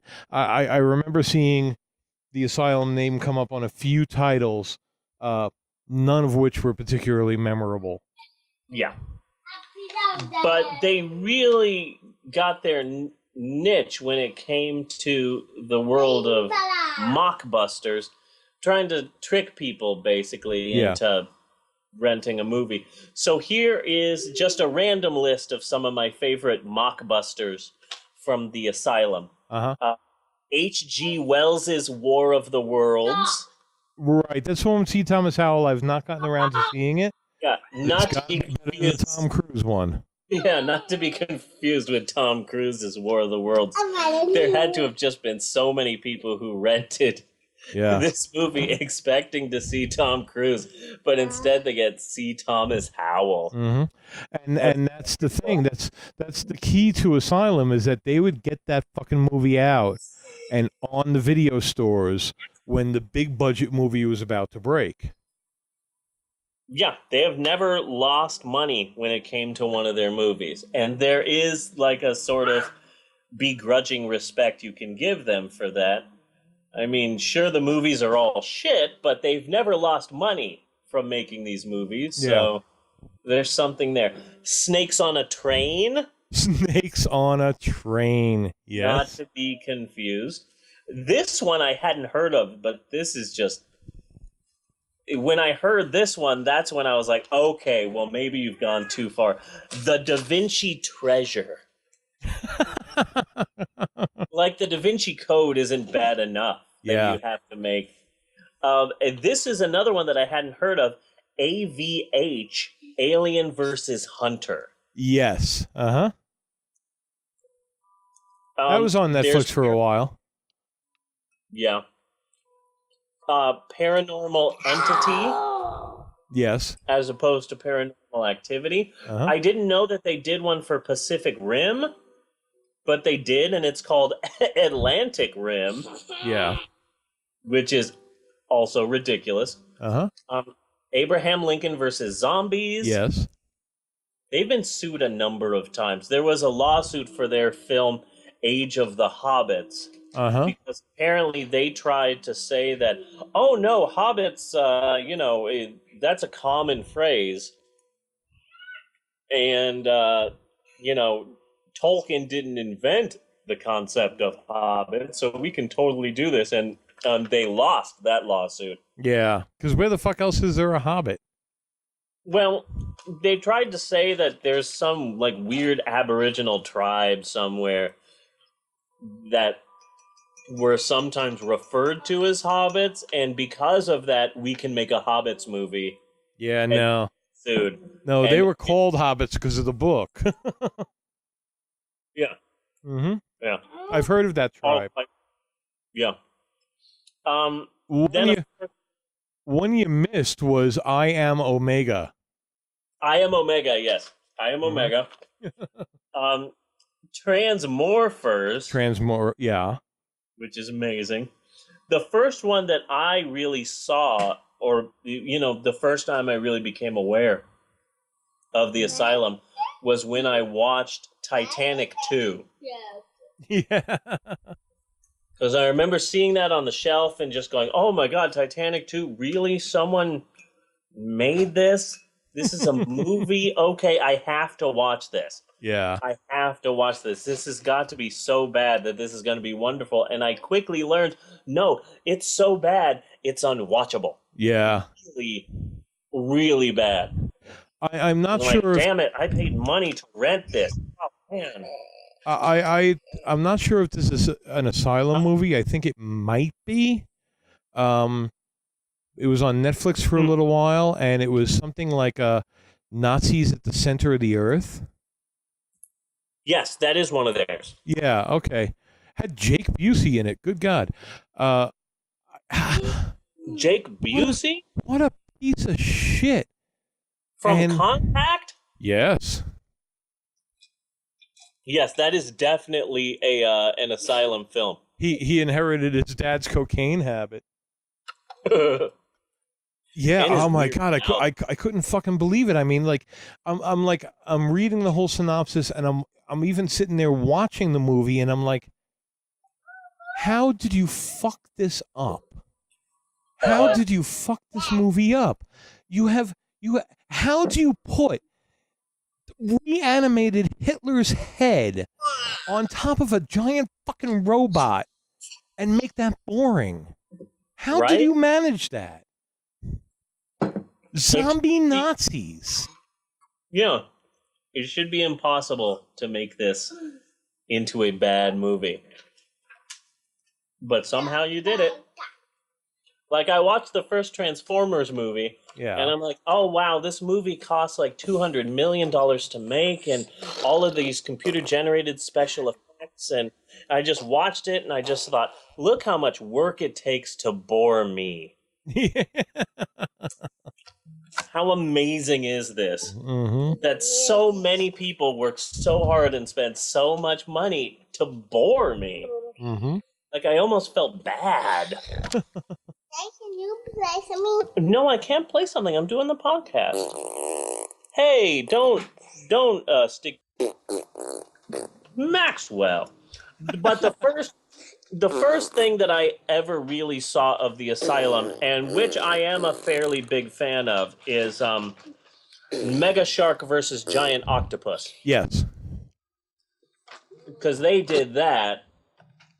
And for some reason, I find that movie to be oddly adorable. Just Debbie Gibson and Lorenzo Lamas, monster fight scenes, bad CGI. The whole series of giant Mega Shark movies really felt to me like a modern-day Godzilla movie. Yeah. Like when I first sat down and watched Mega Shark versus Giant Octopus, I thought, okay, this is really bad. But wait a second, like, there's a... Like, Son of Godzilla is a pretty unwatchable piece of crap too. So okay, yeah, no, I liked him. I'm sorry, man. I liked him. Minya? Yes. Or Godzuki, depending on what it is you're watching. Manila. Minya. Many names. I didn't like him when he started talking, but I liked him in Son of Godzilla. And then after that, in 2010, they did Mega Shark versus Crocosaurus. Yeah. And then in 2014, they did Mega Shark versus Mecha Shark. And when that came out, that's when I said, okay, well, now you're just stealing from Godzilla. If you're coming up with an idea of a giant robotic shark to fight the Mega Shark, then at this point, you're just stealing. Yeah. But they said that that was going to be the last film. But now, apparently, there is another Mega Shark movie, and it's coming out June 7th. So it's coming out very, very soon. And it's called Mega Shark versus Colossus. And apparently the film is going to steal a lot from the very popular anime series Attack on Titan. Uh-huh, okay. Which some of my kids are a little bit obsessed with. And it's also apparently going to feature characters from the Asylum movie Atlantic Rim, which is a ripoff of Pacific Rim. So what I'm worried about is the Asylum is very close to creating their own Marvel universe of bad movies. Yeah.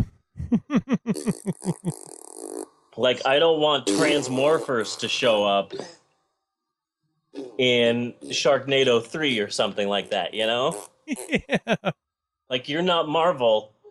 You're not Universal Pictures. You don't get to do this. I had seen and enjoyed Mega Shark versus Giant Octopus. And then when the other ones started coming out, I was like, yeah, I got it. You know, I got the idea. I don't really feel the need to watch the other ones. Yeah. You know? Yeah. And that's the right answer. That is the right answer for this. It's going to be like this movie I saw over here, just with other people. Yeah. Although, to be fair, Mega Shark versus Mecha Shark does bring back Debbie Gibson's character. Oh, yeah? So that's a nice story arc for her. Do you get the same kind of visceral reaction as when Heather Langenkamp showed up in Dream Warriors? Oh, hell no. Oh, hell no.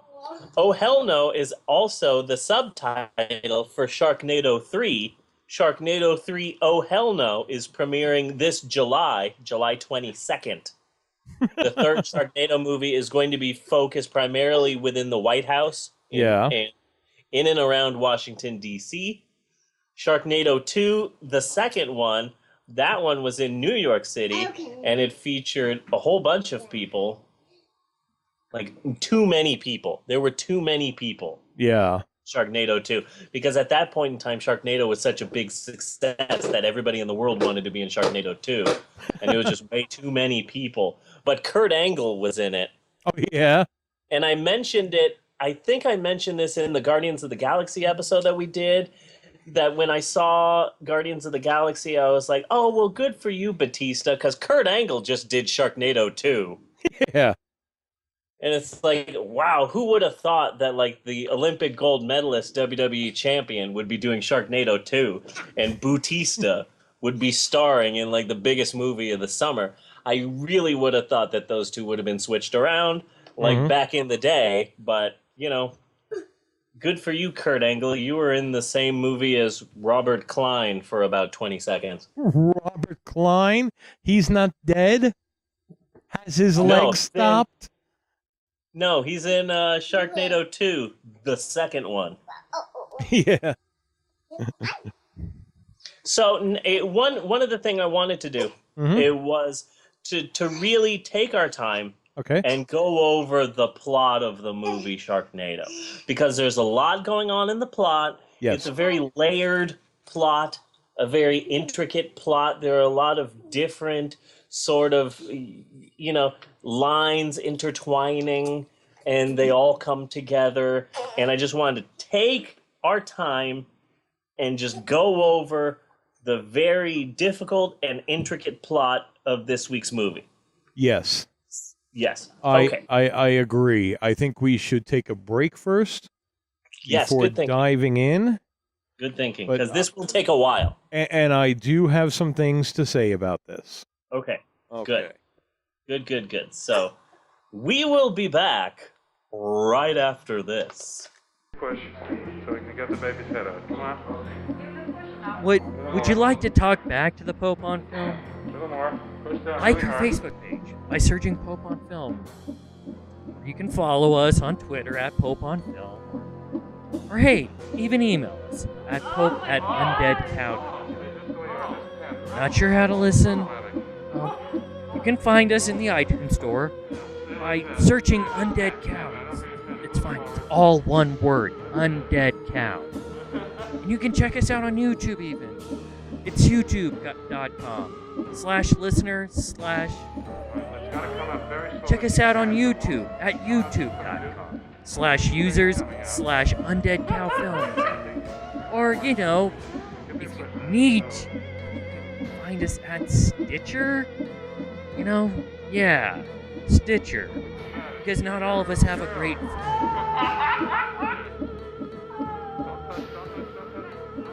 Or you can find us at Stitcher. It's the RC Cola of podcast servers.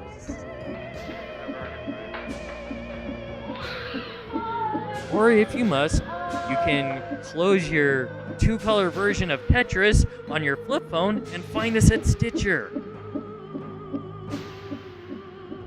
I am back whenever you are. Yes, I am back as well. Okay. So Sharknado. Yes. So now, my first observation of Sharknado, like I've done with a few movies, I have put it on, kind of let it run in the background, see if it grabs me at all, and do some other things. Whatever I have to get done. Did not grab me at all. Yeah. Dialogue is fucking stupid.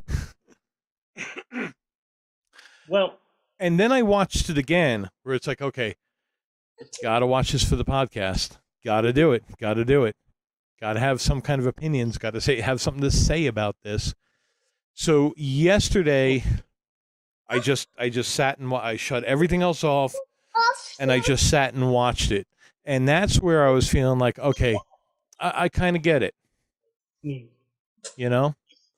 of get it? What do you mean? I could see its appeal to some people. It's one of those films where I think the appeal or unappeal of the film is really dependent on how you see it. Like, if I had just seen it by myself, I may have hated it, but I was watching it with a friend and we were having fun, and I think I saw it with my wife and we had a few beers and we were laughing at it and having fun, and if I had just sat down to watch the film, I think I would have hated it. Yeah. In actually watching it, I appreciated some of the absurdity. Yeah. There was a lot of the other absurdity that I thought was just kind of stupid. Yeah. Well, before we continue on, I really do feel the need to explain the intricate plot of the film. Okay. Because the plot is a difficult one, and there's a lot of different things to it, and it can be a bit overwhelming for some people, so I just wanted to take our time and talk about the plot of the film. So, this is the plot of the film. There's sharks. Then there's a tornado. Then there's a Sharknado. Then there's a Sharknado. Uh-huh. And that's the plot of the film. Yes. Everything else is really just incidental. Yes. It's a difficult plot. So we had our opening scene that we discussed before. Then we get to the surfers. I hate the fact, one thing that I hate, I really consider this bad writing, but I hate it when a character is jokingly named after his character. I hate the fact that the star of the movie Sharknado is named Finn. Yeah. I also hate that, but this might have been on purpose, but I always hated the Truman Show just because of the idea that everyone is fake except for the one person who is named True Man. Yeah. Mm-hmm. I just don't like gimmick. Mm-hmm. Yeah, just like in you probably read The this. star of Sharknado. Have you read Snow Crash? No, I have not. No? Oh, okay. Is it anything like Star Crash, but in the snow? No, it's a lot more cyberpunk. Oh. And it was a pretty big cyberpunk book. Yeah. You might need to check it out, but yeah, the lead character was named Hero Protagonist. And I was like, oh, fuck you. You know, really, no. That's Hero not cute. You're a douche waffle. Yeah. Nice, Bella. Nice. You know what, Bella? You should adopt that as your own personal thing, okay? Again. Oh, you're back again? Yeah. Bella's gonna start calling people douche waffles. Douche waffle. Douche waffle. Oh, I hope I can get that clipped out. That was genius. Maxwell. Goof waffle. Goof waffle. Douche, not goof. Not goof waffle. Goof waffle would be something you get at a character breakfast at Disneyland. Goof waffle. You know, a lot of the times the kids will say something and it just doesn't translate over the recording. So I'm not able to clip it out. So if things come up that are not clipped out, that's why. Gotcha. Douche waffle. The one main problem that I have with this movie, the biggest problem that I have with this movie, is seriously, Finn, if you have to choose between Tara Reid and the hot chick at the bar who wants you, Yeah. you really shouldn't put all of your money on Tara Reid. Mm-hmm. Now, and then he has his friend from New Zealand. His friend from New Zealand, yes. Because nobody can be from Australia anymore. Australia has stopped being cool for some reason. Mad Max may change that. But New Zealand. And right there, it looks to me like they took the two characters out of Tremors and dropped it into this movie. Like, that's what they were going for. I got figures from you. Okay. Don't you kind of pick up a little bit of a Kevin Bacon, Fred Ward vibe off of those two? No, that's No? fair. That's fair. That's fair. I can totally see that. Yeah. I can absolutely see that. The hot one was really quite hot, but I found a bit of her like kind of off-putting. Okay, it's because like I give her 5 years tops. Okay, 5 years tops before she is the mother in a sitcom. Yeah.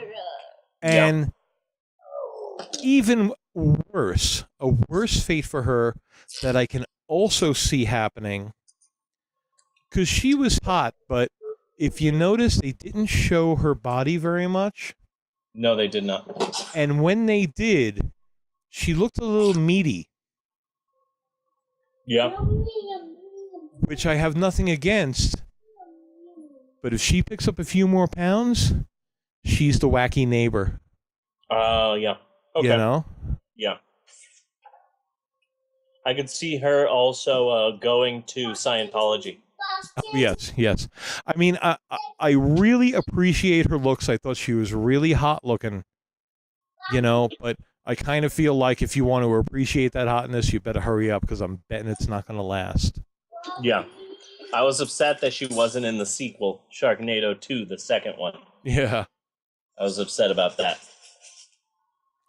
And as I mentioned before, Tara Reid looks like she's been hitting the vodka way too hard. Yes, very much so. So from the surfers, we go to the bar, which Finn owns, and they have a couple of drinks. we get a little bit of what they call backstory, I guess. Yeah, with finger quotes. Yeah. So we find out that the hot chick likes him, but he likes Tara Reid.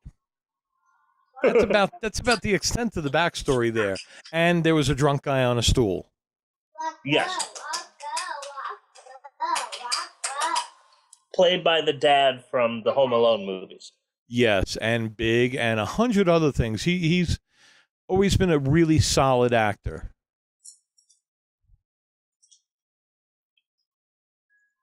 Yeah, he was in Big Awakenings, the Milagro Beanfield War. Yeah. I remember that one being very critically acclaimed when it was out. Yeah. But not as acclaimed as Sharknado. No. No. Now, do you think that he is sitting back right now and just being like, "You fucking kidding me, right?" No. Home Alone, the Milagro Beanfield Wars. Sharknado? Yeah, that's what put me on the map finally. No. The Onion AV Club, I'm obsessed with the website. They have this wonderful reoccurring thing that they do called random rolls. Yeah. They'll talk to a random actors about the characters that define their careers, but the catch is that the actors have no idea what movies they're going to end up talking to them about. Okay. So they've gotten some pretty decent people to sit them down and talk to them. They talked to the doctor guy from Silence of the Lambs, Scott Glenn. Yeah. He was on recently. Michael Madsen, I don't know how they got him to sit up straight enough to talk to him for any lengthy period in time. They talked to Eddie Izzard about it recently. Ellen Barkin, Olympia Dukakis, Minnie Driver. I like her. Elijah Wood. They talked to him about Lord of the Rings, and apparently he did a music video for Paula Abdul. So they talked to him about a bunch of really random stuff that they've done. Well, Elijah Wood is getting a lot more into horror, which is kind of cool. Yes, he is. And I really want to see what he does there, not just from acting, but from producing and everything. Damn it. So. Where is this video coming from? Stop it, Internet.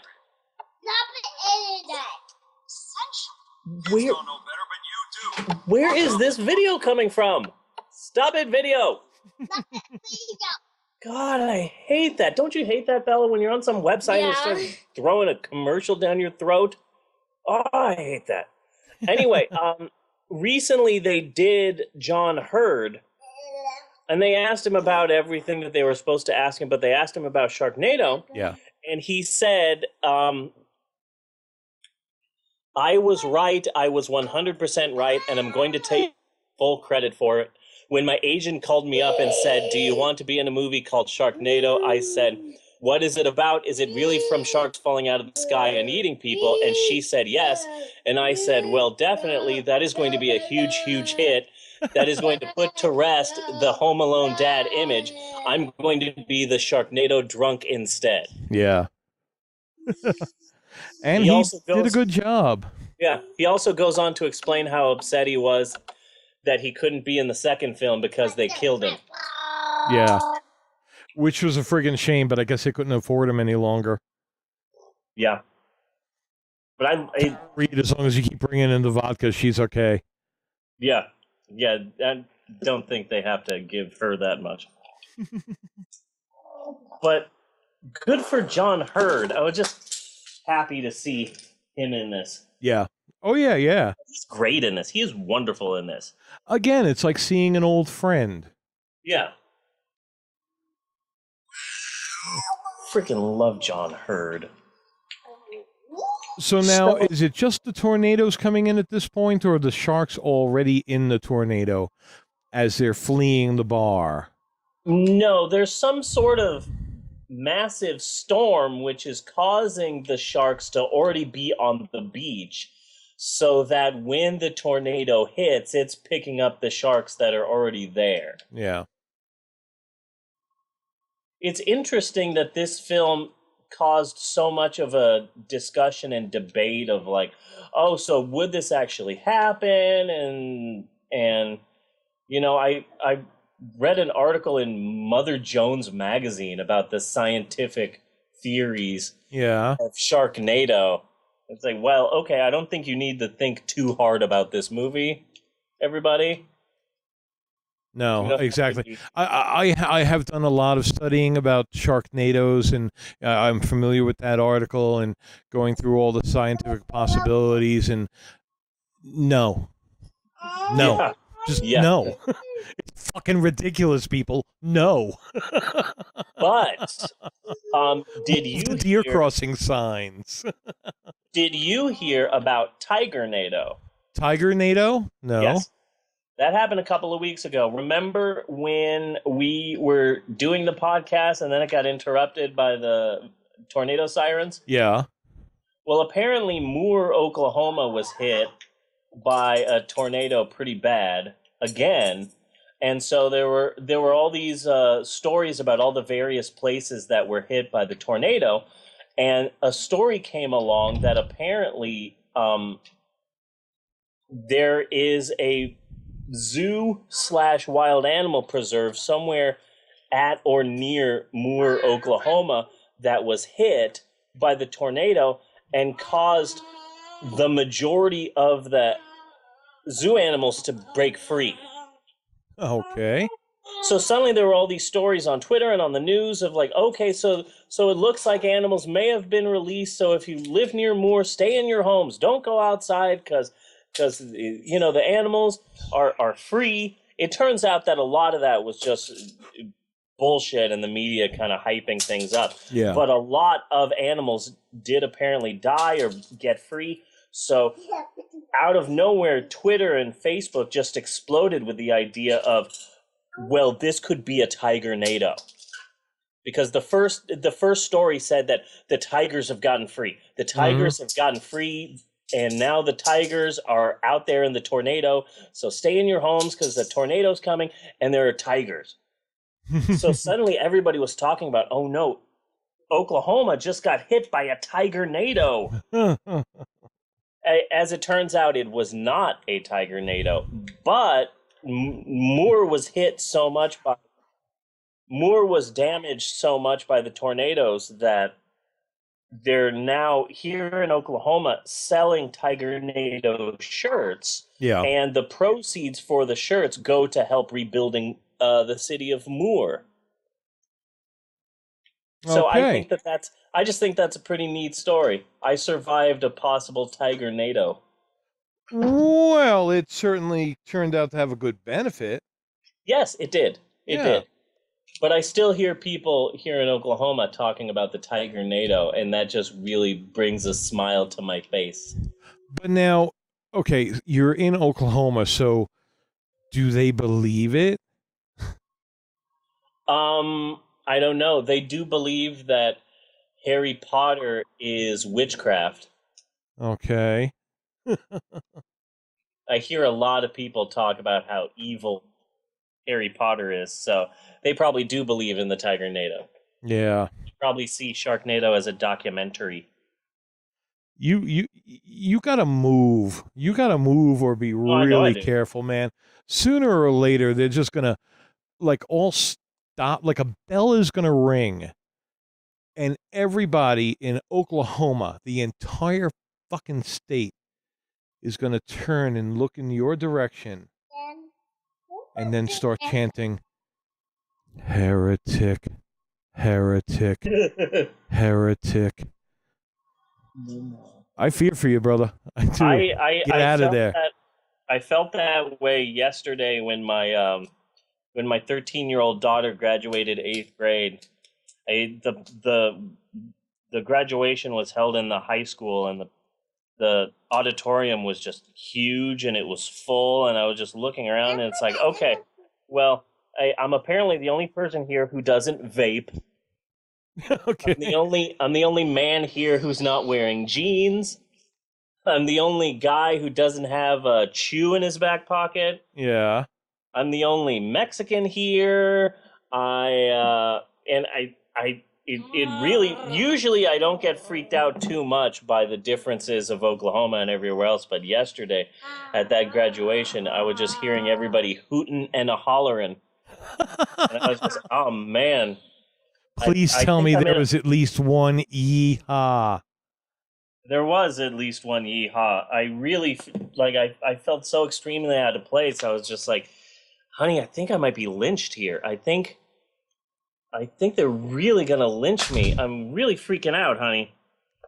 He's like, stop it, honey. You're gonna be fine. And I'm like, okay, but if they start like tar and feathering me, you know, don't remarry. I'll haunt the shit out of you if you do.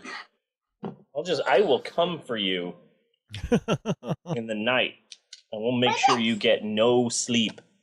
That will be haunting your ass.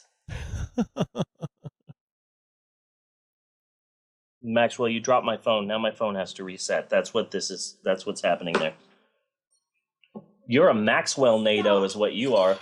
You're a tornado of Maxwell. Maxwell, are you a Maxwell-nado? No. I think you are, though. No. No, I think you are. No. Can you not climb up on the table, please? No, I said no. I said not to do that. Okay?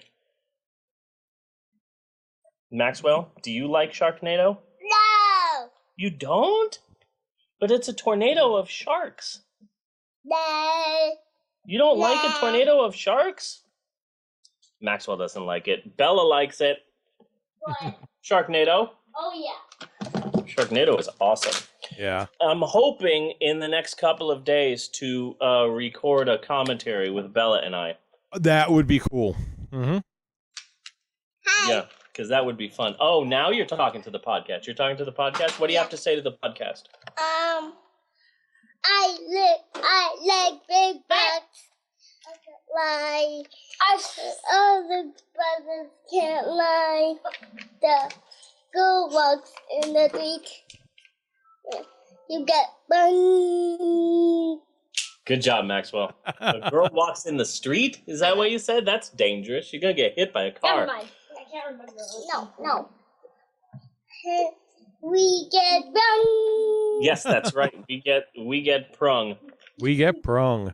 I need to say something else. Oh, you need to say something else. Okay. Yes. What else do you need to say? I like big bucks. I can't lie. When the brother can't lie. When the girl walks in the street.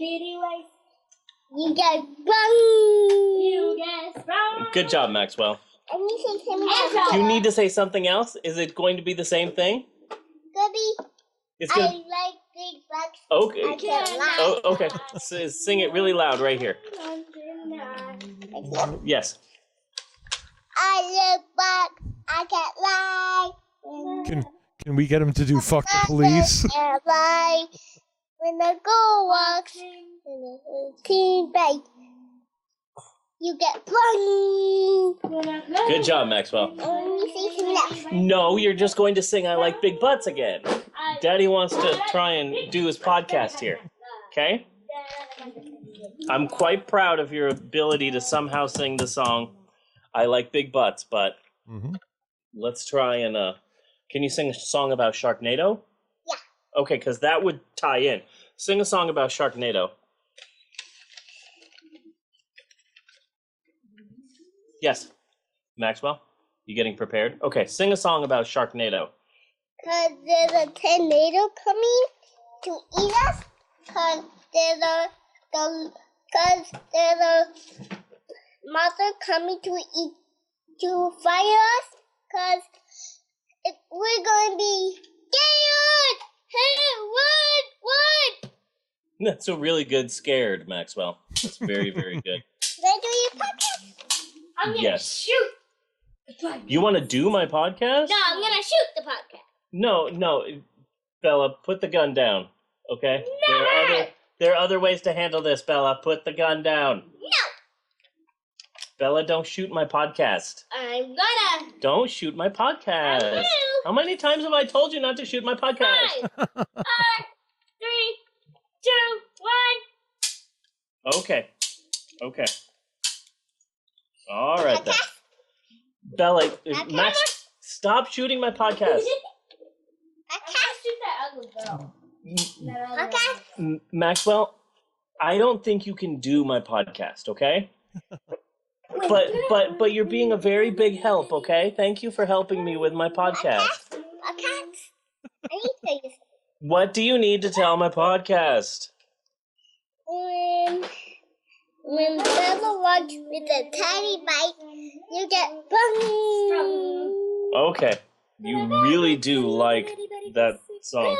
Bella, you're not allowed to sing I Like Big Butts. Go. No. Can we all please stop singing Sir Mix-a-Lot during my... big butts and I can't. I like small butts and I'm not afraid to say it. I like small butts. I like big bugs. I can't lie. I think Maxwell's saying I like big bugs. I think Maxwell likes big bugs. Pretty sure that's what he's saying. Big butts. So John Hurd is the drunk in the bar.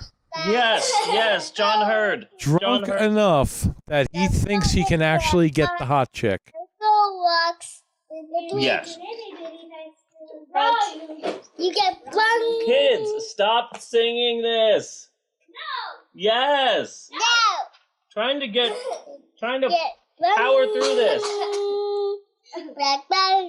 Maxwell, go play somewhere and not sing that song over and over again. Okay? Bella, my entire podcast does not need to know that you need to go potty. Yes, they do. No, they don't. Yes, they do. I'm going to the bathroom. Okay. And put this in here. Hi, podcast. How are you? You guys doing good? Yeah. So John Hurd is drunk enough to think he could get the hot chick. We find out that the hot chick is in love with Finn. Finn is in love with Tara Reid. That's kind of, and then the New Zealand guy, he's kind of like tough comic relief. Yeah. Tough comic relief. A little bit. And that's pretty much our cast at this point. When they start seeing the tornadoes, Finn's spider sense starts tingling or something like that. And he gets everybody out of the bar. We got to get out of the bar. The storm's coming. It's really bad. We got to go. Yeah. And that is where they're attacked by the sharks on the beach. Yes. And I'm not sure, but I think that was pretty much the first Jaws reference. Yeah. Where Finn picks up he's getting attacked by a shark. He's down. The shark is coming after him. He happens to grab an oxygen tank and stuffs it into the shark's mouth. I like that. Yeah. And I hate myself for liking it. Yeah. No, that's understandable. You know, it was just one of those places where, you know, when one of your friends tells a really bad joke and you don't exactly laugh, you just gonna go like, "You're fucking kidding. Come on." Yeah. That's my wife's reaction to me all of the time. Yeah.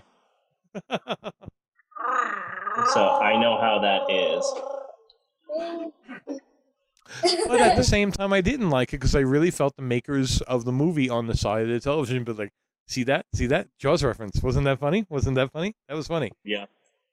See, look what he's going to say next. The other guy comes up. He says, "You got to shoot it." Oh, genius. We're so proud. Wait, how come nobody told me that Matt was in flight school? What, Bella? What? Semper Paratus. Yes, Semper Paratus.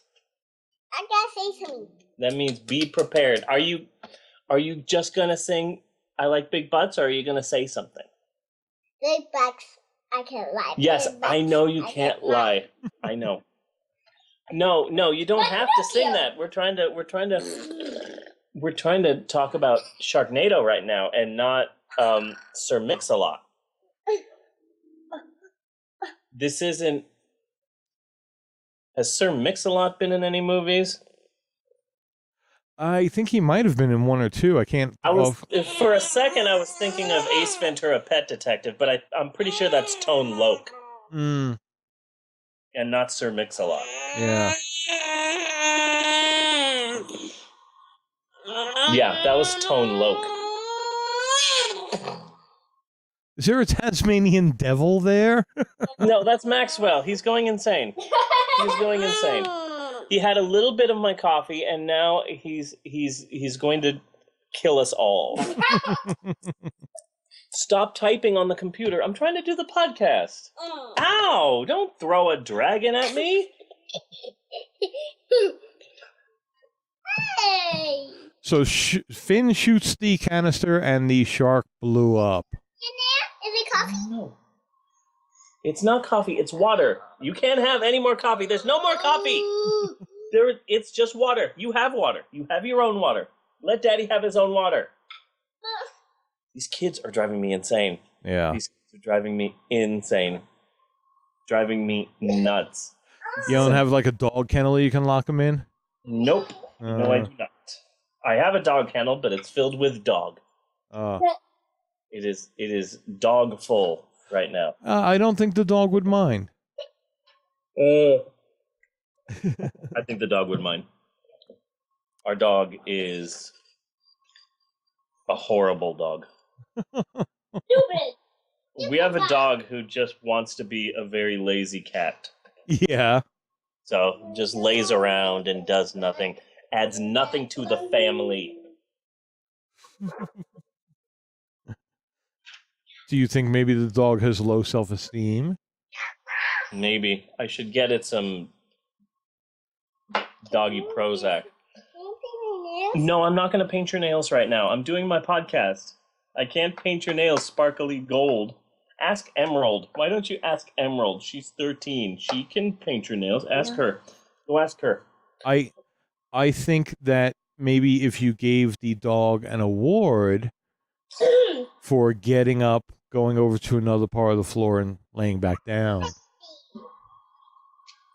I think that may help with the self-esteem issues. I'll give the dog the first annual Montgomery Burns Award for Outstanding Achievement in the Field of Excellence. That should help with the dog's self-esteem. Yes, it should. That would help my self-esteem, I'll tell you. Yes. Maxwell, calm down, okay? Hey, calm down. Take a deep breath. All right? You do it. Look. Maxwell, you did not just stab yourself in the stomach. No, you did not stab yourself in the stomach. It's impossible to stab someone with fingernail polish.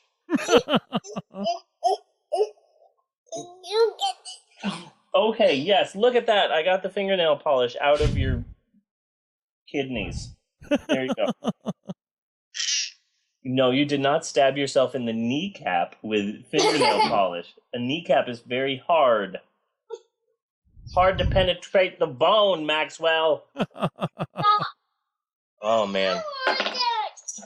These kids are driving me insane. So, Sharknado's happened. Yes. And things happen.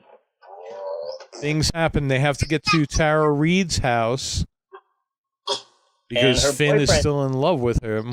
With her. And her boyfriend quickly dies. Yes. I kind of wanted to see him hang around a little longer.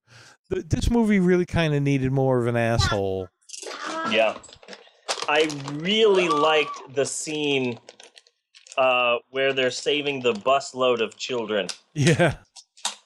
It's like, oh, so a Sharknado is happening. Is that why it's a very bright, sunny day? Yeah. Well, I liked the shark attack in Tara Reid's house where the boyfriend died, because I was just like, this guy is getting killed by a shark in his living room. I can give it a couple of points to that. Yeah. I can give it a couple of points, you know. Like the whole Jaws, don't go in the water, you'll be afraid to go in the water, all that kind of shit. It's like, fuck that. We're just going to put it in the middle of your living room. But by the end of the film, it becomes, and especially the climactic ending of the film, yeah, it's obvious that they aren't trying anymore. Yes, very much. By the time they get to the end of the film, they're just like, okay, whatever, all bets are off. We're really close to ending this. Let's just end it with the most ridiculous ending we can think of. Mm-hmm. Does it make sense? Of course it doesn't. We're just going to do it. We're at the finish line here, people. Let's just end this film. Okay. Thank you, Bella. I've been handed a news bulletin. Good morning podcast. Alien Head, our president, has been arrested for killing President Marshmallow Head. Okay. Didn't that happen last week? Yep. Yeah, well, we're getting a new president now. Our new president is Squirrel Girl. That is all for now. This is Isabella Galindo signing out. Thank you, Bella, for that bit of news. Everybody wanted to know about the podcast president, Marshmallow Head, and Squirrel Girl. Squirrel Girl's our president now. That's really good. Oh, by the way. Well, she had that battle cry. By the way, yeah. I like squirrels. She might have all the killer squirrels come out and eat people. Oh no, our president might have all the killer squirrels come out and eat people. That would suck. That's pretty much what presidents do, though. Yeah. I remember Jimmy Carter got into a lot of flack for doing that same thing. Well, he had the giant mutant peanuts. Yes, the giant mutant peanuts. Yeah. Yeah. Which some still suspect were mechanical in nature. Mechanical. Yes. Mecha peanuts. It has not been proven. Yeah. I heard it on Alex Jones. So, you know, take it with a grain of salt. But I heard that they were not just giant carnivorous peanuts, but they were mechanical in origin. Yeah. Yeah. Well, when you slow down the videotape, then it's obvious that, you know, there's some stuff that the government isn't telling us. Well, it's obvious that no giant carnivorous peanut walks like that. Exactly. That's the thing.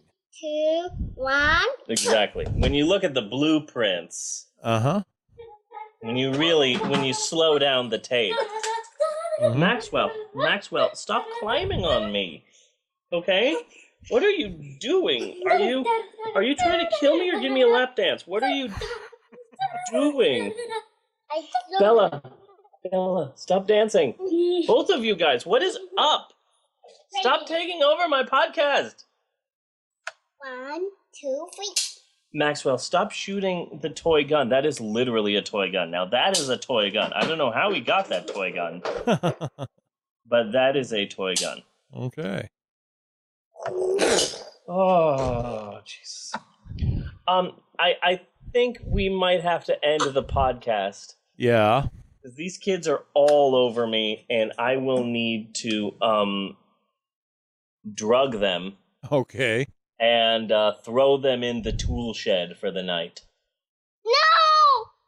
Well, first I'll have to build a tool shed. No! So it's going to take a little while. Yeah, it's going to take a while. So luckily, chances are good, before the tool shed, there'll be ice cream. Yes, perhaps. Oh, yeah. I'm going to say my goodbyes. Goodbye. Next time I appear on the podcast, it will be a ghost.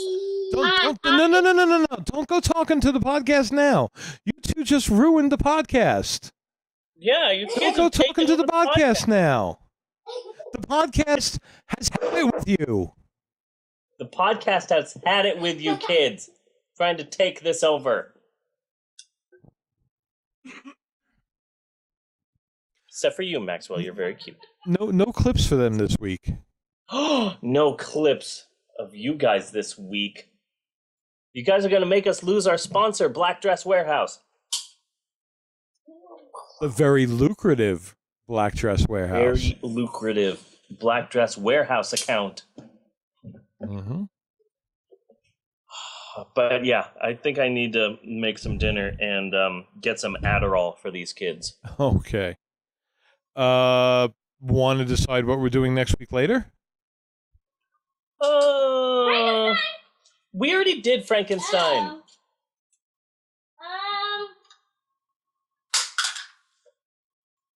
We could do Abbott and Costello meet Frankenstein. Is that still up on Netflix? I don't know. I just thought that up because that's a wonderful movie. Yes, it is. That movie is freaking wonderful. Except for the Abbott and Costello parts. Yeah. Other than that, it's all a winner. Let me see. The Goonies. We still have popcorn out here. I can't believe you guys. No, I'm just seeing Africa Screams. Yeah, didn't look like it. I Frankenstein is supposed to be horrible. It is horrible. We could do that. Because I've only heard nothing but horrible things about it. Because it's not Frankenstein. So it's kind of supposed like to be Frankenstein. So kind of like Frankenstein versus the space monster. No, because that literally was not Frankenstein. This was supposed to be Frankenstein, but okay, he was so un-Frankenstein-like. Yeah. You know, you can't just drop Mad Max into a movie and call him Frankenstein. You know? Yeah. Okay, let's book that one. Cool. Awesome. That'll be fun. Or horrible. Since we're trying to get to the kids, for homework, I got one. Yes. For homework, I would like everybody to Google and watch The Homecoming Queen Has Got a Gun. Oh, God. Music video from Brown? Yeah, with Julie Brown. Wow. Okay. That's just. Whew. That's a deep cut. Yeah, that's a pretty deep cut there. Gotta open the window and let that air out for a second. Jesus. Okay. Okay. Right, I can do that. So then until next week, I am Bunny Williams. And I am Reverend Steve and kids. And you have kids? Yeah, apparently I have some kids. So until next week, thank you. And that was very cute, Maxwell. Bye-bye, podcast. I love you. Aw, that was sweet, but you're not getting off easy. You're not getting off that easy. Because I've totally messed this up. I drew myself. We will. Podcast. That's cute, Maxwell. I love you. Okay. Don't marry the podcast, kids. Okay? Okay. All right. I am trying to wrap this up. Maxwell, stop kissing the podcast. Stop trying to get to first base with my podcast. At least I'm not trying Oh to. my God, kids. Yes. All right. I will see you next week, you godless heathens. And remember, like, share, comment, anything positive to be entered into the drawing. Yes. That's going to be a good drawing. Yes. Maxwell's saying goodbye, Toots. Say it again, Maxwell. Say it over here. Say goodbye, Toots. Maxwell. Say goodbye, Toots. Goodbye, Toots. That was good. Okay. Okay, Matt. Cut and print. Back in our day, we rely on our minds, not search engines. Yeah, using this thing, you may have heard of it, it's called an imagination. Why not just shut up and Google that? For our entertainment, we go outside in the dirt, but today these zombies are sheltered, shut in, afraid of getting hurt. Neurotic is a designer cat, scratching fleas, overstimulated, underwhelmed, unimpressed by everything. Right-clicking, selfies, texting, sexting, downloading music for nothing, Back in our day, we used to spend our allowances on records with sleeves, tangible things, something of value. Yeah, this instant gratification generation is aching our asses. With their pasty faces buried in those precious devices now, we're the dying breed, you and me. Back in our day, it was better.